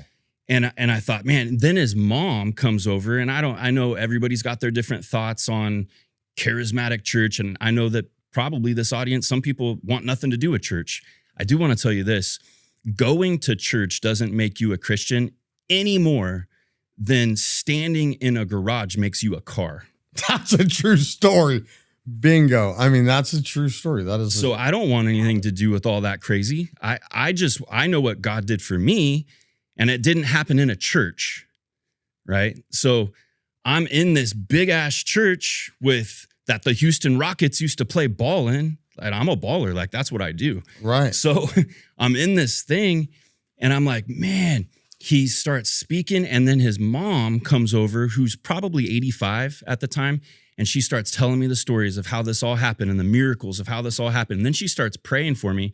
And it might've been the first time I ever heard somebody pray in what's called tongues. And homegirl was praying for me. And I'm like, what is going on right now? Like, I was tripping, totally tripping. That freaks me out right now. Yeah, but I'm telling you, there's a big world out there. And I know that everybody doesn't agree with everything that all these big pastors do. And I don't either. So would I be right, or would you be right then to say that I'm miscalculated on him? I would just say this. Or do you think I'm fixated on the big church not doing anything about the Christians being murdered across the world? What and I we're would fighting say, other wars that don't deserve our attention. What I would say is this, is that as believers, and this is just me being a bro, I guess that's you, me, my heart is just for believers knowing Christians are being murdered. And they have tons of these resources that we give to them. Yep. That they're federally subsidized for. They pay zero taxes. What are we doing about getting those people the help they need? Yeah. And I guess that's where I'm, you know what? Sometimes you got to call what it is.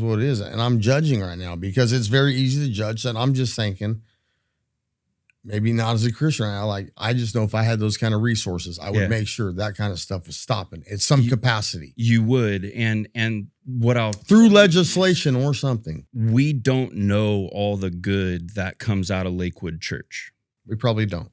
We don't know all the good. I will tell you, so much good comes out of that church.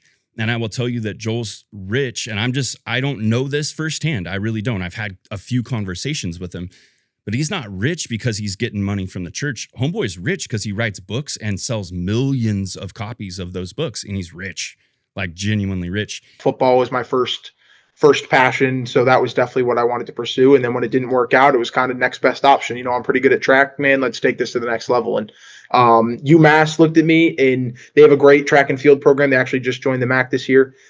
Just wanted to kind of get away from home. You know what I mean? And then Nathan Fanger, my coach, had reached out late June or mid June, and kind of just went from there. And it was kind of no questions asked. You know what I mean? Like, I'm in love with competing and showing people what I can do in my sport. And so it was just kind of, that was my 1D1 offer. And we didn't even come out and tour the campus before I committed. You know, I'm going there no matter what location I'm in, and I'm able to do sports. It's what I love to do. When you dive a deeper dive, I guess, into it, of the javelin, and I think it was 181. Is that right? Feet? Yeah. I think is your personal best. Is that correct? So when I'm doing my math, that was closer to high school. My personal best now is 205 feet. 205 feet. I threw that freshman year. Yeah. So Pete, what I'm saying to kids at home, when you're like, hey, let's go play football, like those play catch, you're not the ideal friend to go play catch with. You know what I'm saying? Like that. Go long. Are you sure, man? Like, I'm going to just throw a piss missile with this javelin at you. And to me, I just think that's fascinating. And then now know your aspirations of wanting to go to the Olympics and me and having some people close to me that have been in the Olympics and to represent your country. I just think that's wonderful, dude. And so again, I can't thank you to before you go through in these 2028 that comes up, and you were telling me how it lines up with your career, Yeah. career, and it's, you know, I was talking to Payton and I said, you know, it's not like they have a professional javelin throwing league. Maybe they do. I don't know about it, but I would think that the pinnacle of a track and field athlete would be to be on the Olympic team. Yeah, I mean that's everybody's goal at D1, which is like I was saying about the motivation part. Is I mean, there's hundreds of kids that are, you know, I'm pretty good, and there's still hundreds of kids ahead of me that are better than me. But you know, if I'm here, why not do it? And so the Olympics are in 2028, and I'll be a senior at that point. So we have our conference meet, which is technically postseason, and so we have our conference meet, which is like mid-May. And then hopefully by then I'm at the national championships, which would have technically been last week. And then the Olympics will be in August. So it just works out. You can keep training through. When I won freshman year MAC, my friends always knew I was a good athlete. You know, I can't take that away from when I was born. I had some natural born instincts for sure. Jesus, bro. But then when I won MAC and I came home and they're like, oh, you did it again. And I'm like, okay, but you guys didn't see what went into that, you know, me calling my parents almost in tears saying, my coach is on my ass. I'm not understanding what he's telling me and I'm struggling. I'm 10 hours away from home and yeah, damn right. I'm lonely and I'm nervous that I have all these eyes on me and people are expecting me to do great and I might not do great, but that's part of what we do. And so we come home and it's like, oh, you know, you did amazing. And it was like, I know because I worked for that. I put myself in a room to, you know, succeed and surrounded myself with people who had the same goal. You just said the javelin's 8 feet in college. Yeah. 8 feet, 6 inches. You're throwing Shaquille O'Neal down the fucking I-95, dude. Okay. So whatever you're eating, pal, your body obviously needs it because that's how far I think most people like myself, when we think of the javelin, you're like, javelin, whatever. That's Shaquille O'Neal you're throwing down obviously not the weight, but you understand the point. It's like, wow, you have to be world class to do this, to throw something that big with that velocity, and for somebody to recognize that and go, this needs to be a sport because it takes a superhuman person to do this the correct way. And so for that, you have found your calling. It was right after the U.S. Open, and I didn't start off the year very well. And I qualified for the Open. I almost didn't go back and go finish qualifying because we had a huge rain delay. It was in Atlanta. I'm like 3 off, like whatever. I'm just gonna go to. We were playing in Chattanooga the next week. I'm like, I'm just gonna go play practice round. My caddy's like, no. We got 5 holes left coming out the next day. He's like, just go finish. So, okay. So I birdied 3 out of the 5 holes and got in. And and there you go. And I finished 10th that next week in Chattanooga. And I'm like, all right, here we go. Then going to the U.S. Open, did that whole thing there. Didn't have the greatest final round. That's okay. I learned a ton. I could have looked back and went, you know, like, oh, typical, like you're a loser, blah, blah, blah. You're never going to amount to anything. But I looked back and went, you know what? For 3 days, I was there. I could compete. What am I going to do? How am I going to learn? And what am I going to take from this? And then I went out and I finished 10th the next week and then won my next 3 starts on that out there. And the next thing I know, I'm on the PGA Tour, right? Because I got the Battlefield promotion. And at that point, it didn't matter who played in. They had to go through me to win. And it was just that attitude of, yes, I'm going to beat you. I'm the best player here. I know it. And you know what the best part is? You know it. I love that. That's what Tiger lived with. When he walked to the range, we're like, shoot. Just the walk. Just the walk. I mean, he had this aura around him. He knew he was the best player. We knew he was the best player. And he knew that we knew that he was the best player. And that, it just, anybody who was going to win a tournament that he was in, they had to go through that guy. And that's kind of what I felt like. I remember the week I won on tour, we were at Nemacolin and Woodlands. It was the 84 Lumber Classic. VJ comes up to me, and I didn't know. I knew VJ a little bit. I'd spent time on tour, but not like we went out to dinner or anything like that. And VJ's huge. He's 6'4", and he's just a mammoth of a human being, especially for a golfer. He walks right up to me, gets right in my face, and he goes, "You think you're pretty good now, huh?" I said, "Yes, I do." Like just staring at him, like I'm actually looking up at him. And he taps me on the shoulder and says, "Good luck this week. You're going to be fine."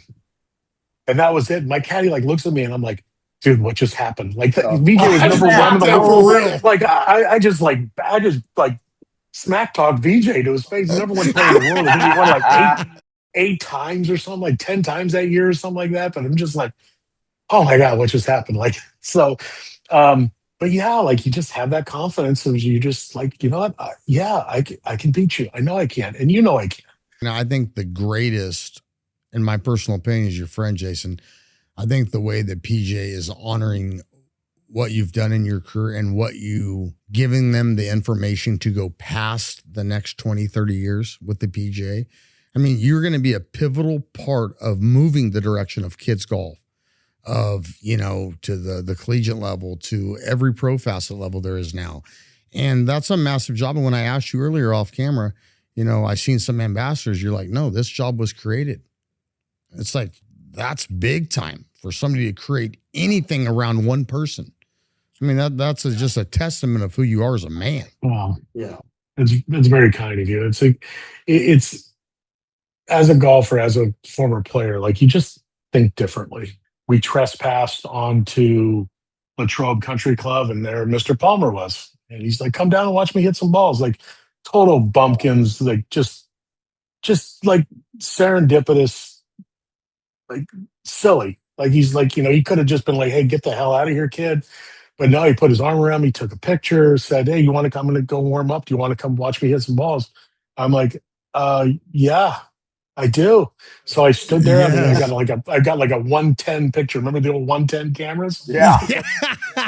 Like it's a picture of me just standing there in like a Town and Country Surf Designs t-shirt, which I never surfed a day in my life. And I had like blue and pink like swim trunks. Never, you know, I swim like a rock, but there I was dressed like a total surfer.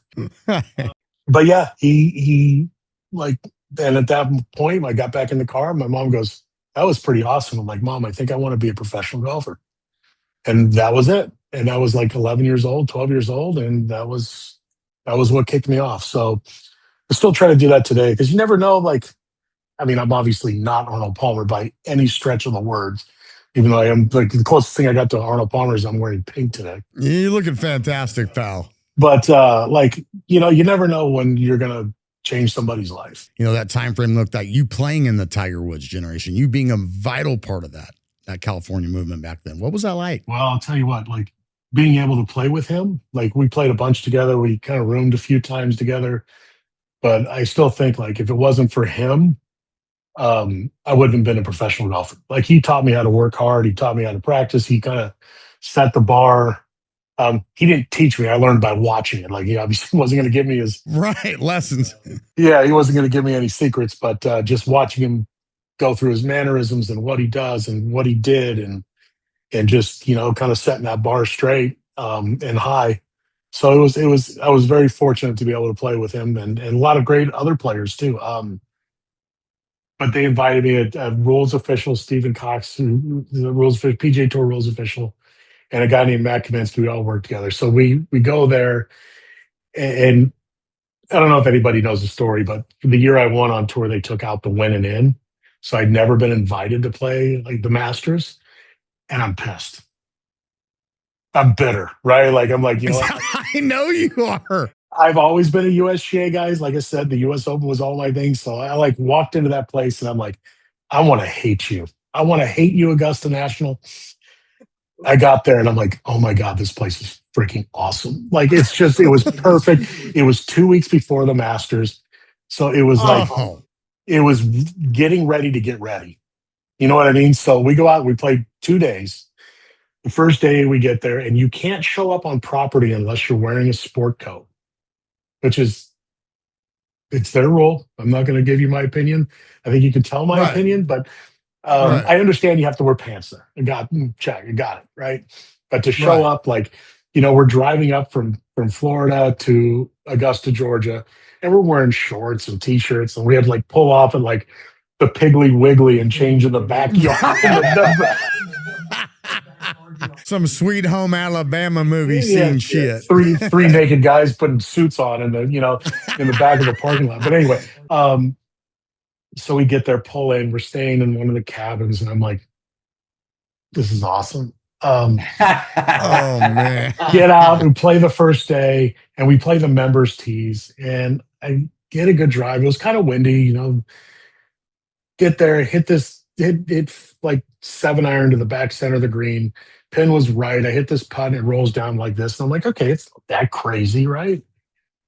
So we played that day. I think I shot I don't even remember what I shot. I got the scorecard somewhere, but I was gonna say, you have that scorecard. I didn't play great. I shot like 74 or 5, right? But then we go out and play the par 3, and it's awesome. And so the tees, there's no middle tee boxes there. It's either you got tournament tees or you got member tees. There's not it's not like you got white tees, blue tees, and black tees. You've got white tees and black tees, which are big, right? So the next day I'm thinking there's no way they're going to let me play the tournament tees. It's 2 weeks before Augusta. And the guy pro comes out and goes, would you like to play the tournament tees? I'm like, yes, I would. Yeah. Feel free. So I get up there, it's blowing into the wind on one again. I hit a good drive, and I hit the exact same shot with 5-iron in to where I was the first day. And I hit the putt, and it goes and it rolls down, and the pin was almost in the same spot. And it rolls down, and it rolls 30 feet down the hill. And I look at my caddy, and he goes, yeah, we have tournament conditions today, because they have this huge member called the Jamboree, and it was the next day. And they get the golf course to tournament conditions is what they call it.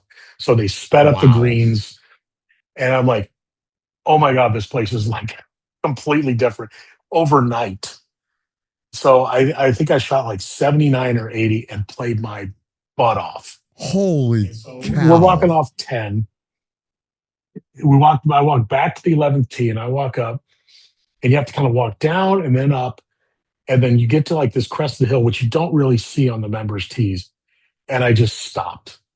And you're looking down 11 fairway, you see 12. You're basically looking at Amen corner.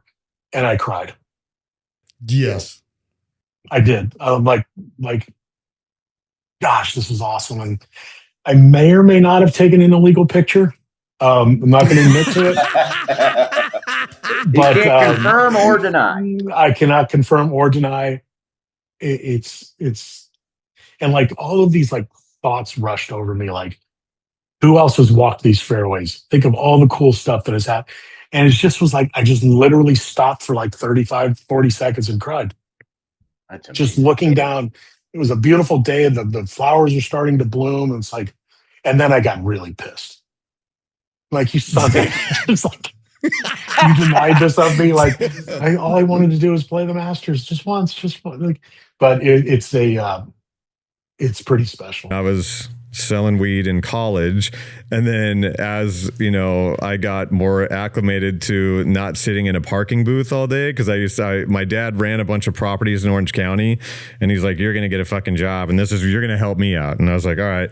And it kind of disciplined me to do homework, because I hated that shit, and I had to sit there for 8 hours. And then as people were leaving the parking booth, I could see who was smoking weed. And then I had my buddies that were selling it in Orange County, and I was like, hey bro, give me a QP. And I broke it down into eighths, and I put them all in envelopes. So everyone that I started to meet, I started putting weed in these envelopes, and it looked like they were paying their monthly parking pass Amazing. fee. And then I built that up from there. Entrepreneurship, that is great. And then I met more people, and more people that were moving 100 packs, and leveled up. And I quit the parking booth, had a good stack saved, and I looked at where I was at, and I was like, I can go get a house now and grow in it. I think it was 23 or 24. And I found a 4-bedroom house down the street from my family, so it wasn't too suspicious. And I told them I had roommates. I had fucking... They don't talk, but they're cool. Had the electrician show up. I had 2 rooms going on with the old school bucket systems, the ebb and flow.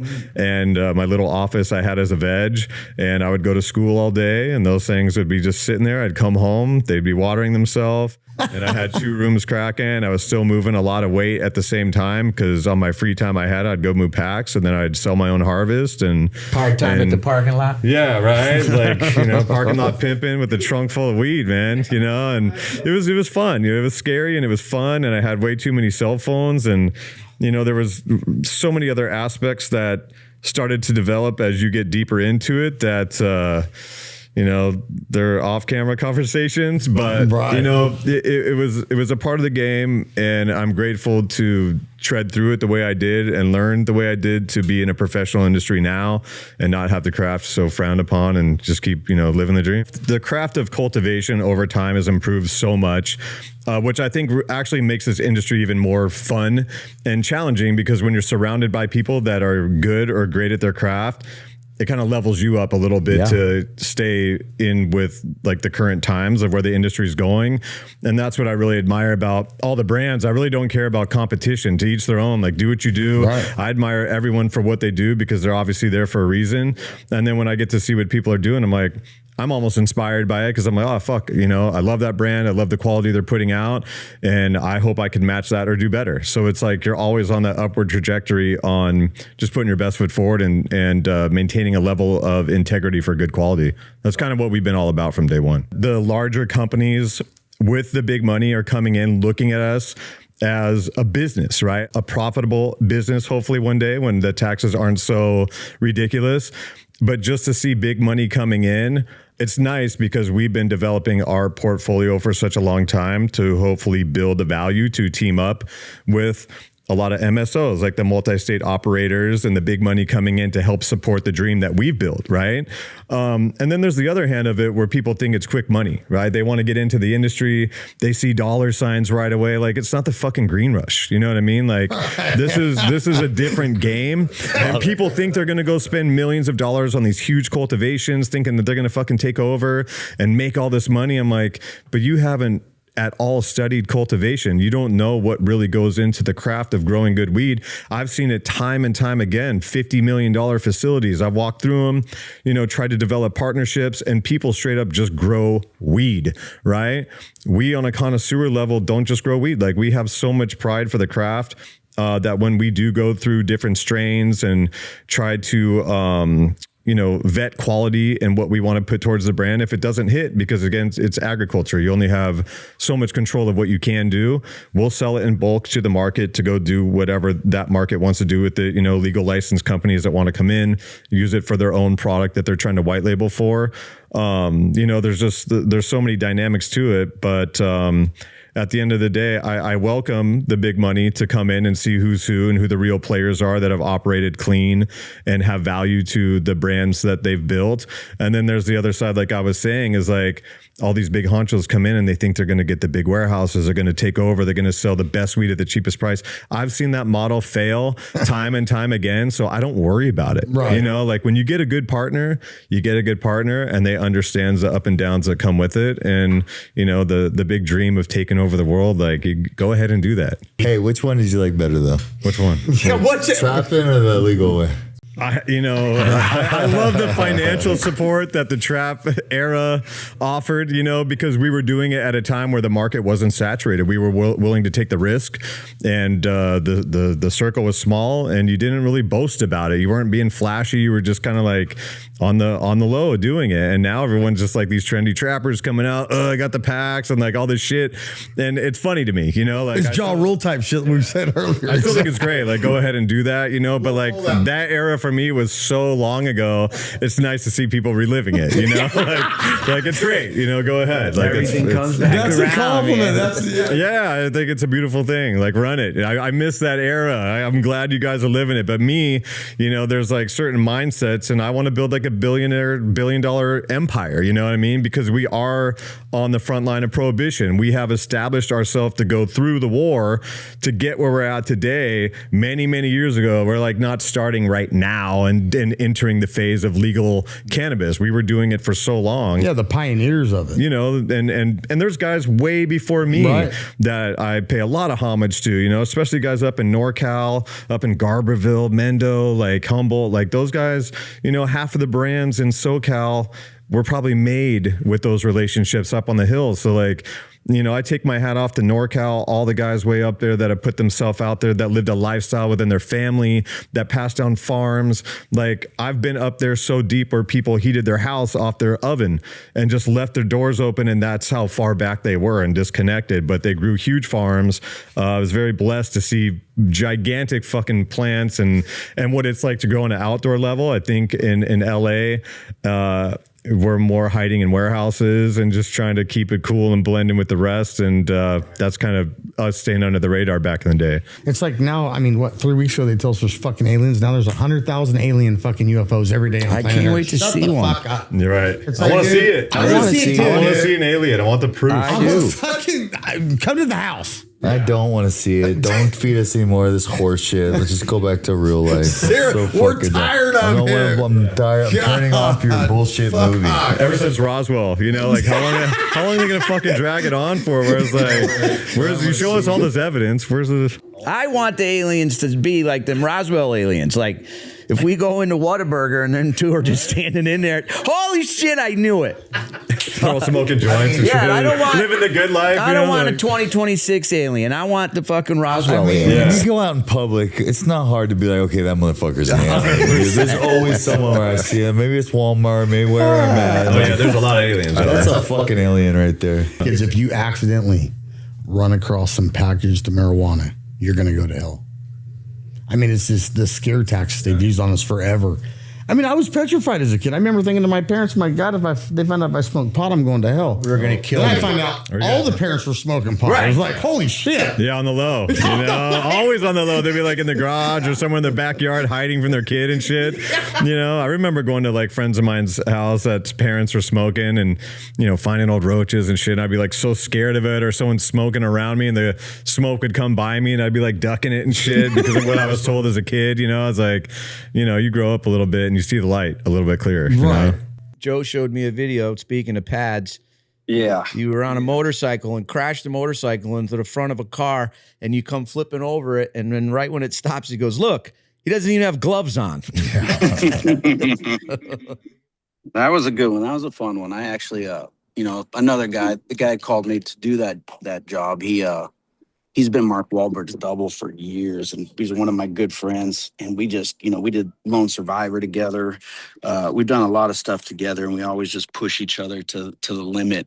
And he called me. He's like, kid, it pains me so much to do this, but I do not have this one in me anymore. And I was like, oh, perfect. So when I get there, he's like, you know, just go like 20, 25. And I just kind of give him a look like, you know, that's not going to happen.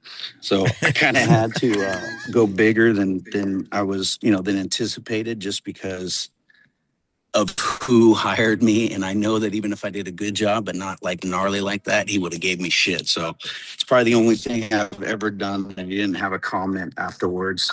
So it was pretty funny. But yeah, I lost a little skin on my hands on that one for sure. That was for Father Stu, right? Is that what movie that was? Yeah, that was Father Stu, doubling Mark Wahlberg. Yeah, for sure.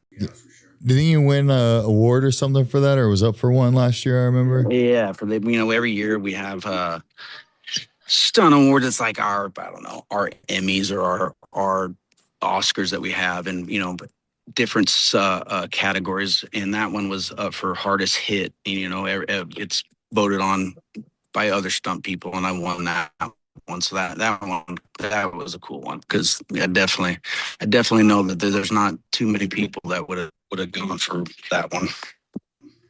Well, it's funny that you get the award for hardest hit, and it was not what they asked for. They asked for not the hardest hit, and you fucking just juiced it up to, I'm getting the award here, buddy. I don't know how to go easy. It just doesn't work for me. What is the shelf life, so to speak, of a stuntman that goes 1,000% all the time? What am I, 43? So 44 maybe? I don't know. It's fucking over. Because there are a lot of people that have actually got banged up and hurt and everything over the years, and you just kind of fight through it. But you know, the goal, and like, you know, where I've been lucky too, you know, I started competing about probably 13, 14 years ago. And that's kind of what the plan is usually when you're a stunt person, is you transition into a coordinator, so you can kind of be more of the boss. And then, you know, if you're lucky enough and and good enough, transition into second and directing. So that's kind of what everyone's done. I would say that if you're still kind of a working stuntman only at 45, 50, it's just a rough way to live because, but even if you're not complaining, I know you're hurting. How many injuries, JJ, have you think you've sustained over your career? I mean, surgeries, just shit. I mean, broke his neck last year. Broken neck last year, amazing. Documented was just a couple because I don't like going to the doctor. But yeah, Joe, I broke my neck in rehearsal, and I didn't say anything. I just kind of like went on with it because I've never tapped out before ever. But I had my buddy Nolan go to the store for me. I go, dude, go get me a fifth of Jameson and a ball of Advil. So I took all 18 Advils and just chugged this bottle of fucking Jameson. And then I did the stunt for real.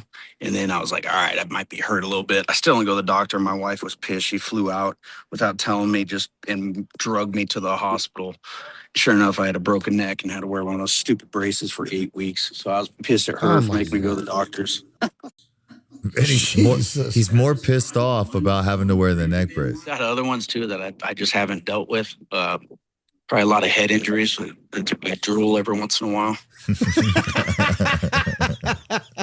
Holy shit. I know, because I know you personally, that you're scared of heights. And I've seen some of these things. Is insane so because funny. he'll be about to do a stunt. And I can only think of one where it was like maybe 40 feet on Mando. And he's like sitting on this thing, and everyone's like, "Oh, we're just waiting on JJ." And JJ's like, "I just up here, shit in my pants, getting ready to go." And they all thought he was kidding, and I'm like, "He's not fucking kidding." And then 5 seconds later, he's like, "All right, here we go, 5, 4, 3, 2, 1, action." How do you?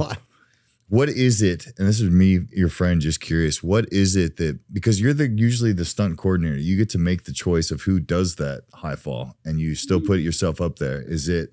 I know it's not for the money. Is it just because you want to be the best? Is it bragging rights? What is it that makes you do that? And what is the mental process standing on that edge? Like when you did the high fall for the waterfall for Point Break. That one sucked. Yeah, that was the video you showed me on your phone. They helicopter him up to the top of this waterfall, which is like the highest waterfall in the 3,000 Angel Falls, 3,000 feet to be exact. That's high. We were above the freaking clouds.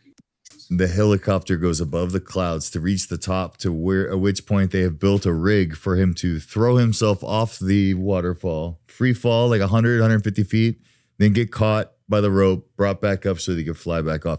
How do you get yourself to do that? There's two things. I mean, yes, I think I know it's going to be a cool stunt. And I knew no one had ever done it at that location. So that was kind of like a little notch in the belt a little bit for me. Also, even though I don't like heights, I'm pretty freaking good in the air. And like, I look good when I fall. So I know that most of the time I am the best person to do the job.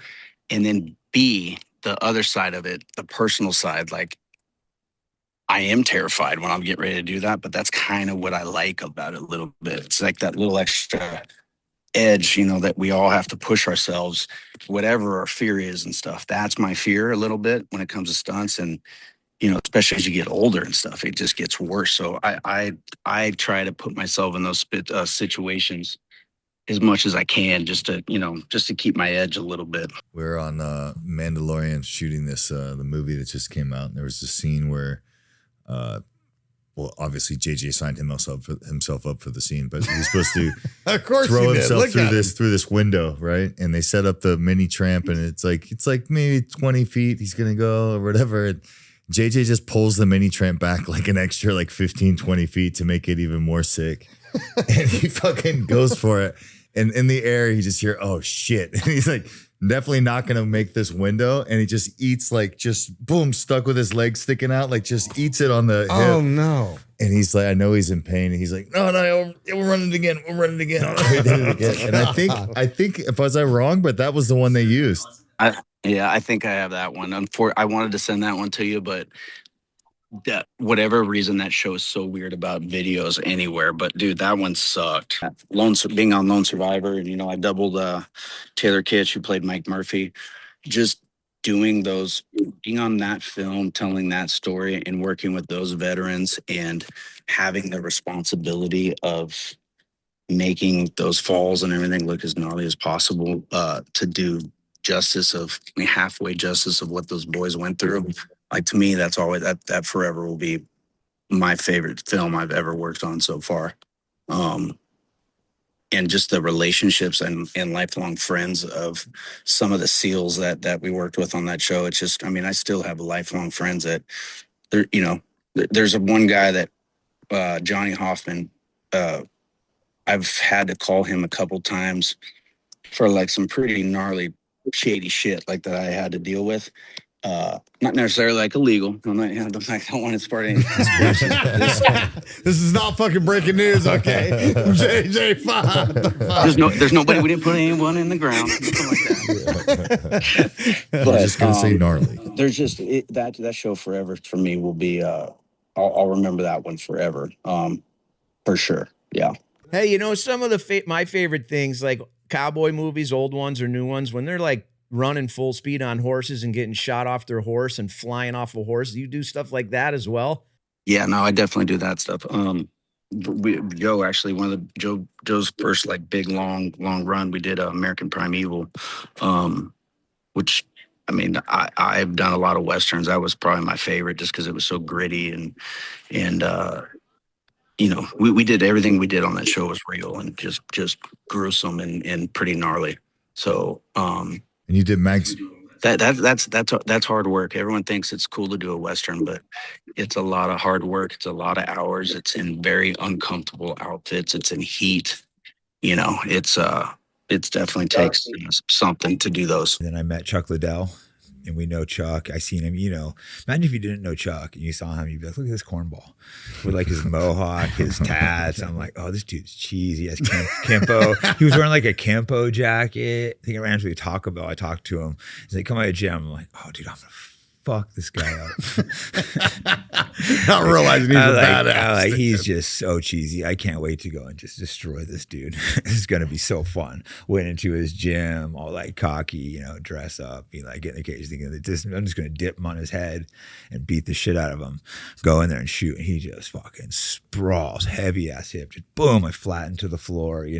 Get back up. He starts tagging me, shoot again, sprawls. I had no idea he was a high-level college wrestler, and he's like 40 pounds bigger than me probably. I was just pure wrestler, no striking. I'm like flailing at him. He's moving, circling, keeps hitting me in the body. He was hitting me decent in the head, but he wasn't trying to knock me out. So I'll give him credit there. He didn't try to knock me out with a headshot. He could have. I think he just knew I was so not his level, but he started going to the body, and he hit me with a liver shot. And then I just go, oh, put my hand down. And then I thought he was going to kind of back up, and then he just went after me like 7 liver shots, and I was just like on the ground laid out, and he looks at me all pissed off. Like, don't ever show you're hurt. That stuck with me forever. I never showed I was hurt in a fight. I remember being hurt and thinking, Chuck Liddell, don't show your, because he just got so mad when I showed I was hurt. I seen his eyes light up, and he just fucking killed my liver. It shocked me just to see, and just the anger it gave him when I showed that I was hurt. I'm like, this guy is pissed, and he just fucked me up for sure. The fact that he was deeply insulted that I showed him I was hurt. Right. And that stuck with me. And then I asked him to train him. If he trained me, he's no. So I'm like, fuck. So then I can't bother. This guy just beat the shit out of me. Now you don't want to train me? How am I going to get better? Right? Yeah, but I was a little pest. So then eventually he's like, all right, you can shadow me. So I shadowed him for like maybe 3 months. And Chuck doesn't really say much. Chuck, he's just quiet. I think this guy probably hates me. But then I think it was a call, not text. I see Chuck calling. I'm like, oh shit. He goes, yo, I'm heading to Big Bear. You want to come with me tomorrow? I was in LA with my girlfriend at the time, and I'm just like ecstatic. So I jump on the bus, ended up breaking up with her because she flipped out. We were on vacation. Jump on the bus, go back to Chuck. We go out to Big Bear. The Fertitta brothers had just bought it. Dana White was there. I had no idea who these people were. Tito Ortiz, which was the biggest star back then. It was just all these fighters, and I was just like, wow, I'm here with like all these studs and doing well. I wasn't quite at their level, but I was doing really well with these big UFC because I was a really good wrestler. I was picking it up quick, picked up jiu-jitsu really quick. I realized like, oh, I belong with these people. I'm not quite ready for them, but like in a couple years. So that got me just hooked, and Chuck was a great mentor. I would never call him a coach. He would show me a few things, but Chuck's just not really a coach. And he made that very clear from the beginning. It's so hard going from fighting back to wrestling. It feels like you're like going backwards. So, and I didn't really like the wrestling coach up there. And I was just having a hard time getting into it. And then I started going Cesar Gracie's gym. There was this guy, David Terrell, who was a killer. He had Gil Castillo. Awesome. He was dominating all the small local shows, his fighters. And then I started training there, I think almost identical to the same time as Nick Diaz. And we weren't the best guys in the gym, but we were both clearly talented young up-and-comers, you know? The best guy was David Terrell, then probably Gil Castillo. We were probably right under them, even though we were new. We were clearly just gifted, you know? Like Nick was maybe trained like 8 months a year, but he was clearly just gifted. So then we just started training there just all the time, me and Nick just being competitive. And then one day, Gil Melendez was wrestling with me. We were more just like party buddies. We'd go out, chase chicks, get laid. And then I dragged him to the gym one day because he thought I was like full of shit. I told him I was fighting. He's just like, bro, I've seen all the UFCs. You're not in the UFC. So I dragged him to the gym, and then he just got mauled by everyone. That's most people's experience the first time going to a real gym, just getting brutalized. He's just like, fuck. But I started forcing him to come. And then so Nick goes home and goes, Nate, you have to spar, because me and Nick would go at it every day. Like, you got to spar Jake's guy. So he forced Nate to come in and start sparring Gil. Holy shit. So it's funny, the team was kind of built by me and Nick forcing. Right. But there were inside rib shit going on. Oh, yeah. No, we were definitely not the nicest to them, but like with how much success they achieved, just like, I'm looking back being like, God, we were kind of abusive to Nate, but look how fucking dominant. We'd make him fight like grown men at like 15, 16. Well, I mean, you guys, but he was more scared of like me and Nick than them. He would just be like, that's like the worst uncles and shit. Like, hey, go fight your cousin. And he'd be acting all hard, like he ain't scared at all. But probably, I'm sure he was terrified inside. Of course. Like, yeah, I got it. Totally. I'm sure inside he was just like dying. But then he's more scared of me and Nick than that dude. So he just does it, puts on the wraps. Like, well, I guess I'm fighting this guy. Well, then the four of you guys coming from there, you guys dominated Northern California, put Northern California MMA on the map there for a whole generation of Strike Force and Elite XC. No, and it's kind of crazy how like a group, none of these teams are self-made. You know that. Right. They all come to these super camps. And we had other good guys there. You know, I want to credit Cesar Gracie as a coach, this guy David Terrell, absolute savage, but I think he just kind of didn't have the love for actually fighting. You know, dude, in the gym, this guy wrecked everyone. Really? But you know how it is. Like, it's gym, and then he still fought for the UFC title. Yeah, I remember. So even though he didn't perform like he should, he still fought for a UFC title. That's incredible. That was him underperforming. He fought for a UFC title. Right. Yeah, you know, just because he just, I don't know. I'm not going to guess what his reasons are, but like he didn't enjoy competing. He has extremely successful school in Santa Rosa, small town. He has, for how that town, he has his savages as gym. Like all of his guys are good. Gil Castillo also fought for a UFC title. So we had other good guys at the gym that helped mold us. But then me, you know, Nick, we really took over as like the generals. We were kind of the hardcore. The pioneers. I mean, essentially, at one point, you guys were the pioneers. No, it's really cool how we were able to keep a team together for like 20 years with no conflicts. Bullshit. That's like unheard of. We didn't have any resentment, any jealousy. And we all took times where there was times where Gil was the most famous, times I was the most famous, times Nick was the most famous, times Nate's the most famous. I never felt an ounce of resentment. You know, coming out, you and the Diaz guys and, you know, the guys like Chuck and Teal, there was so much technical shit from the Brazilian side that you guys brought to the game where it was like, what the fuck is this? This guy's got me in this move. I never even heard of this. I remember hearing the announcers fumble over shit. Yeah. At the beginning, like, what's he got at me? You know, now it's like it's just crazy the way the game has changed. I was the first guy to really blend jiu-jitsu and wrestling. Too. Right. That's why American Jiu-Jitsu I termed like 20 something years ago. Now other people are starting to call American Jiu-Jitsu. I was the first guy to really blend the Jiu-Jitsu and wrestling, you know. Was that a chip on your, like, you know, me coming up, I had a bunch of little chips on my shoulder that helped motivate me. Was that a thing when Brazilian Jiu-Jitsu was getting so much credibility, then you were like, I'm going to do American? Was that a I think I just had some issue with the Brazilians, so I started to piss them off. But Jiu-Jitsu is Japanese originally. Yeah. No Japanese guy ever came up to me and be like, hey, it's Japanese Jiu-Jitsu. But Brazilian guys be like, it's Brazilian Jiu-Jitsu. I have a love-hate relationship with Brazilians. Some of them I love, some of them I hate. Yeah. But it's like, it was kind of to piss them off, then I stuck with it. Right. Because, you know, Brazilians, they could be very, like the first time I went to Brazil, I was completely unknown, but I was really good. I think I was a purple belt, and I went down there. And at first, oh yeah, come train. But then I started tapping out their black belts. They did not like me. It was like fights at the gym. I only trained like twice and just went and chased girls instead. But then I went and won worlds, went and took third at Abu Dhabi as a purple belt. Then I went back and they treated me way better because they knew who I was. So I think it was just completely embarrassing that they were losing some unknown American purple belt. Once I was like a star in jiu-jitsu, then they treated me like way, way better. Like Justin Gaethje, I don't like some of the politics and things, but I'm not jumping in on him. I love Gaethje as a fighter. Him and Sean are going at it. I'm not going to jump in, and even though I disagree with the political thing, I'm not getting involved with that because Gaethje is such a fucking animal. He's a fucking beast. The fucking White House card. Let's get into the White House card. Dude, that was fucking epic. My fucking expectations epic. of the White House card were like this big. I was like, oh, it's gonna be a fucking a cool event at this thing, but I wasn't that excited about the fights. I couldn't have been more wrong. What a fucking night! I've been in a fight game like I don't know, my whole fucking life. I'm not gonna age myself. Yeah, let's not say how long we fought. But it has been. I can't remember ever being like fucking almost high the next day after the fight, thinking about it. Fucking insane, dude. I rewatched it. It's just incredible. Just the look of it all. And like, it's like, let's just keep politics out of this. That's 100%. That's what we do People here. wanted to like Unite. With the fight card. It's like I do get involved in politics a lot, but I'm like, this is my livelihood fighting with it for so long, and seeing it from an Indian reservation to the White House. I don't care if it's a left, right, Obama, Trump. That's fucking awesome. It's amazing the shit we got to witness. Not only that, I loved it. They brought out fucking Carmichael.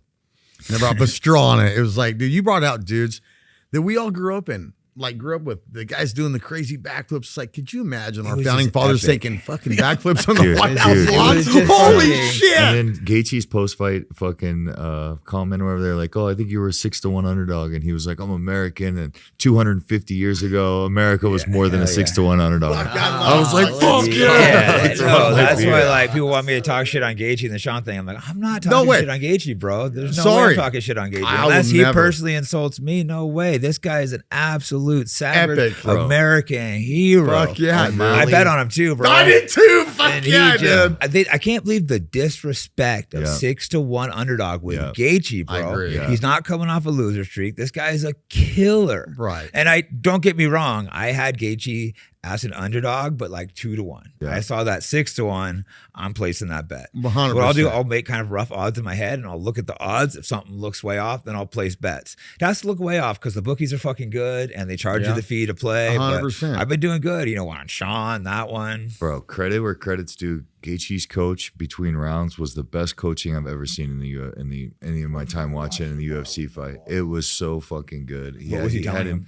He told him, well, when I was watching the fight, Gaethje had like his back foot like just like nailed to the floor, and I kept thinking when he would go to throw, it was like his back foot was stuck. And I know now looking at it, it was his coach keeping him from fucking walking out of that in range of that power. Because Poirier is the shorter guy, and that's where Bronze fucked up. Is he rushed? He came forward. So Poirier's whole goal is to pick at you, back up, then let you come. Once you come, now I have the shorter guy has the ability to land forwards on the taller guy. You nullify the reach, and fucking Gaethje's coach fucking had him. That back foot was just stuck in the couldn't let him move, again, so he couldn't do that, and then it made Poirier keep coming in, and then I think it was like second round. I'm watching the fight. I'm like, why isn't he not throwing leg kicks? Why is he not coming forward? And then once he started breaking him down, he's like, okay, now start ripping that leg kick. He forgot about it. Keep it. It was just once he had a little of the power. Usually, I'm the guy watching the TV, and I'm like, the coach is drinking his water. He's fucking patting him on the back. He's not saying shit. Some of these coaches, they're like say a whole lot of nothing, and the it's guys true. just A lot like of these coaches are eyes saying and nothing. Just fucking open eye, like what the fuck am I supposed to do with that? No, with stand up, Joe's like a true master. We should do more commentating together because your stand up knowledge is so deep. You see things other people don't. And my grappling knowledge is just so much beyond these other commentators. It's like your stand up knowledge is just like levels above. I appreciate that, Jake. That means a lot. No, I sure wish I could have put it to use of my MMA career, but my kickboxing career is pretty good. No, work with you. I'm like, dude, I wish I would have worked with you when I was fighting. Like stuff just like instantly like made sense. Like the small little changes. Like you can watch a video of you training Sneeko, who's who's an influencer on my channel, and just like the changes you made in like 20 minutes of them are so noticeable. Yeah. Well, let's talk about that was Pete. cool. I mean, Joe, you kind of neglect our guy over here. Yeah, Pete. I don't know your story. He's been asking for a freaking goddamn session. I sit in my thing. We're seeing how he did. He broke the bag. He did so well. He broke the bag. My power has become so intense that the bottom of the bag just busted. And beans and corn went everywhere. I was a better fighter than wrestler. And then you went 6.5 years undefeated. Yeah, I think 7, maybe As a 6.5. pro. It was 7. My bad. Yeah, I think so. I It was could, still- maybe I'll look. Maybe I'm off. I thought it was 7, but it's just like, yeah, no, that was a crazy. Or my math was bad, one or the other. But You looking at punched the in the guys you head. beat was like, it was that's what people always say. That's what people always say when to fighters, because when they have no comeback, you've been hit too much. Yeah, maybe. But no, the streak was insane. Like you're Yeah. saying, like it's just like the Rumble and the Rock tournament. Unfortunately, I was supposed to fight Anderson Silva. He got disqualified. Bullshit. But in that tournament, I bet Yushin Okami, Dave Monet, who was a UFC champion, monster, and Carlos Condit, another UFC champion. So this is an 8-man tournament in Hawaii, bro. Fucking two UFC. Anderson Silva was in there in the tournament. So 3 UFC champions were in the tournament. Like winning that was like insane. epic. I feel like we went down this road with Tim Sylvia too when we were talking to Tim, and he was like, back then when the Pioneers started, the original OGs of this shit, it's like there was 10 dudes in the weight class and you fucking fought dudes 2 or 3 times. There was wars. Yeah, and between all the fights, Gil Melendez is like bounced to talk on chicks. I was pissed at him, but they were hot. So I wasn't that pissed. Like, okay, they're hot. I was in the back, all bloody between fights, like because I had some wars. Carlos Condit had 2 easy ass fights, and then I had some wars. And then, Is that turn? Was it like yours? Was We that had a to fight one-night three times in a. We fought once and then 2, but Carlos. But I fought Yushin Okami, who's bigger than me, and he was fucking tough. Yushin Okami was a monster. That was like Chael Sonnen. I remember he was always talking about, this is the fucking dude. guy. So I had a war monster. with Yushin Okami. He was like the biggest Asian guy I've ever seen. Carlos Condit had like a flying knee in like 30 seconds. So he came out all fresh, and I had like cuts all over me, and like I took him down. He's the first guy I took down instantly, and he just started smashing elbows, split my head all open, blood covering down. So I'm like, well, fuck, I need a new strategy. That's the only guy that's efficiently elbowed me from bottom. I need a new strategy after what point was well, I dominated that fight, but when he just split the whole top of my head open. Kiss character? What the fuck? I'm done with this. No, then afterwards, I'm just like exhausted. And of course, like, yeah, let's go party. I still went and party, but I'm like, I just want to go home. But then I saw a couple ring girls. I'm like, all right. Hey, the one thing I'm noticing the variable, the ring girls, my first time going to a UFC event, we're walking down and we walk into Staples and we're walking right, as the fighters come out, where they come out, and the ring girls just keep coming in. I'm thinking, on TV, there's only 2 or 3 of these girls. Fuck no, bud. This place is like Babies R Us in the back. Yeah, there's perks to being a fighter. We get some perks, especially when you're like winning. Yeah. Well, sure. Yeah, well, sure. Everybody likes a winner. Everybody likes a winner. It feels good. You just feel unstoppable. Your confidence up. You're distraught. And you're like, oh, I'm gonna grab this girl. It's a good feel. You start feeling like a god when you're on those winning streaks. Like I said, I was just running through people. Robbie Lawler in that streak just mauled him. Bro, that's a funny fight. Watch that with volume than no volume. So I'm picking him apart in the stand up, and they're acting like I'm getting destroyed. It's like, yeah, I've had a lot of those fights. It's really annoying because they thought he was gonna fuck me up, and I just picked him apart at my feet. And I'm like, yeah, I finally showed that I like just was smashing Robbie Lawler. He forced a clinch because I hurt him with a liver shot, and then that's when I choked him. Yeah, I always felt, and maybe it was just the chip that I needed on my shoulder, but I always felt like when those kind of things happen where the commentator was obviously going the other way, like, oh, it's the promotion wants me to lose, and these commentators are already been told, but also like the commentators just have their own opinions too. Yeah, it's like Tyron Woodley. The fight with Dan Henderson, which I think is one of like the fucking pinnacle fights of your career. It's not the first 2 minutes, but like you had more strikes landed, way more takedowns, way more submission attempts. It was like looking on the scorecards, it was completely a one-sided fight. No, that was. Other than the first round, I completely dominated that fight. Yeah. And guys like, because I would shut people, my distance is good. I would shut down the right hand with my liver kick. People don't understand. If you time a liver kick on the right hand, bro, you catch a couple of those. Yeah, right as you're punching, if you catch a liver shot, you don't want to throw so people see all these power strikers. They just stop. And they won't throw on me because I land a couple of liver kicks. But like no one fucking credits that. Picking people apart with the jab. Right. Like GSP, a master of the jab. I wouldn't say he's a world-class striker, but world-class jab. Yeah. Yeah. Which you don't see much of in MMA. Way underutilized.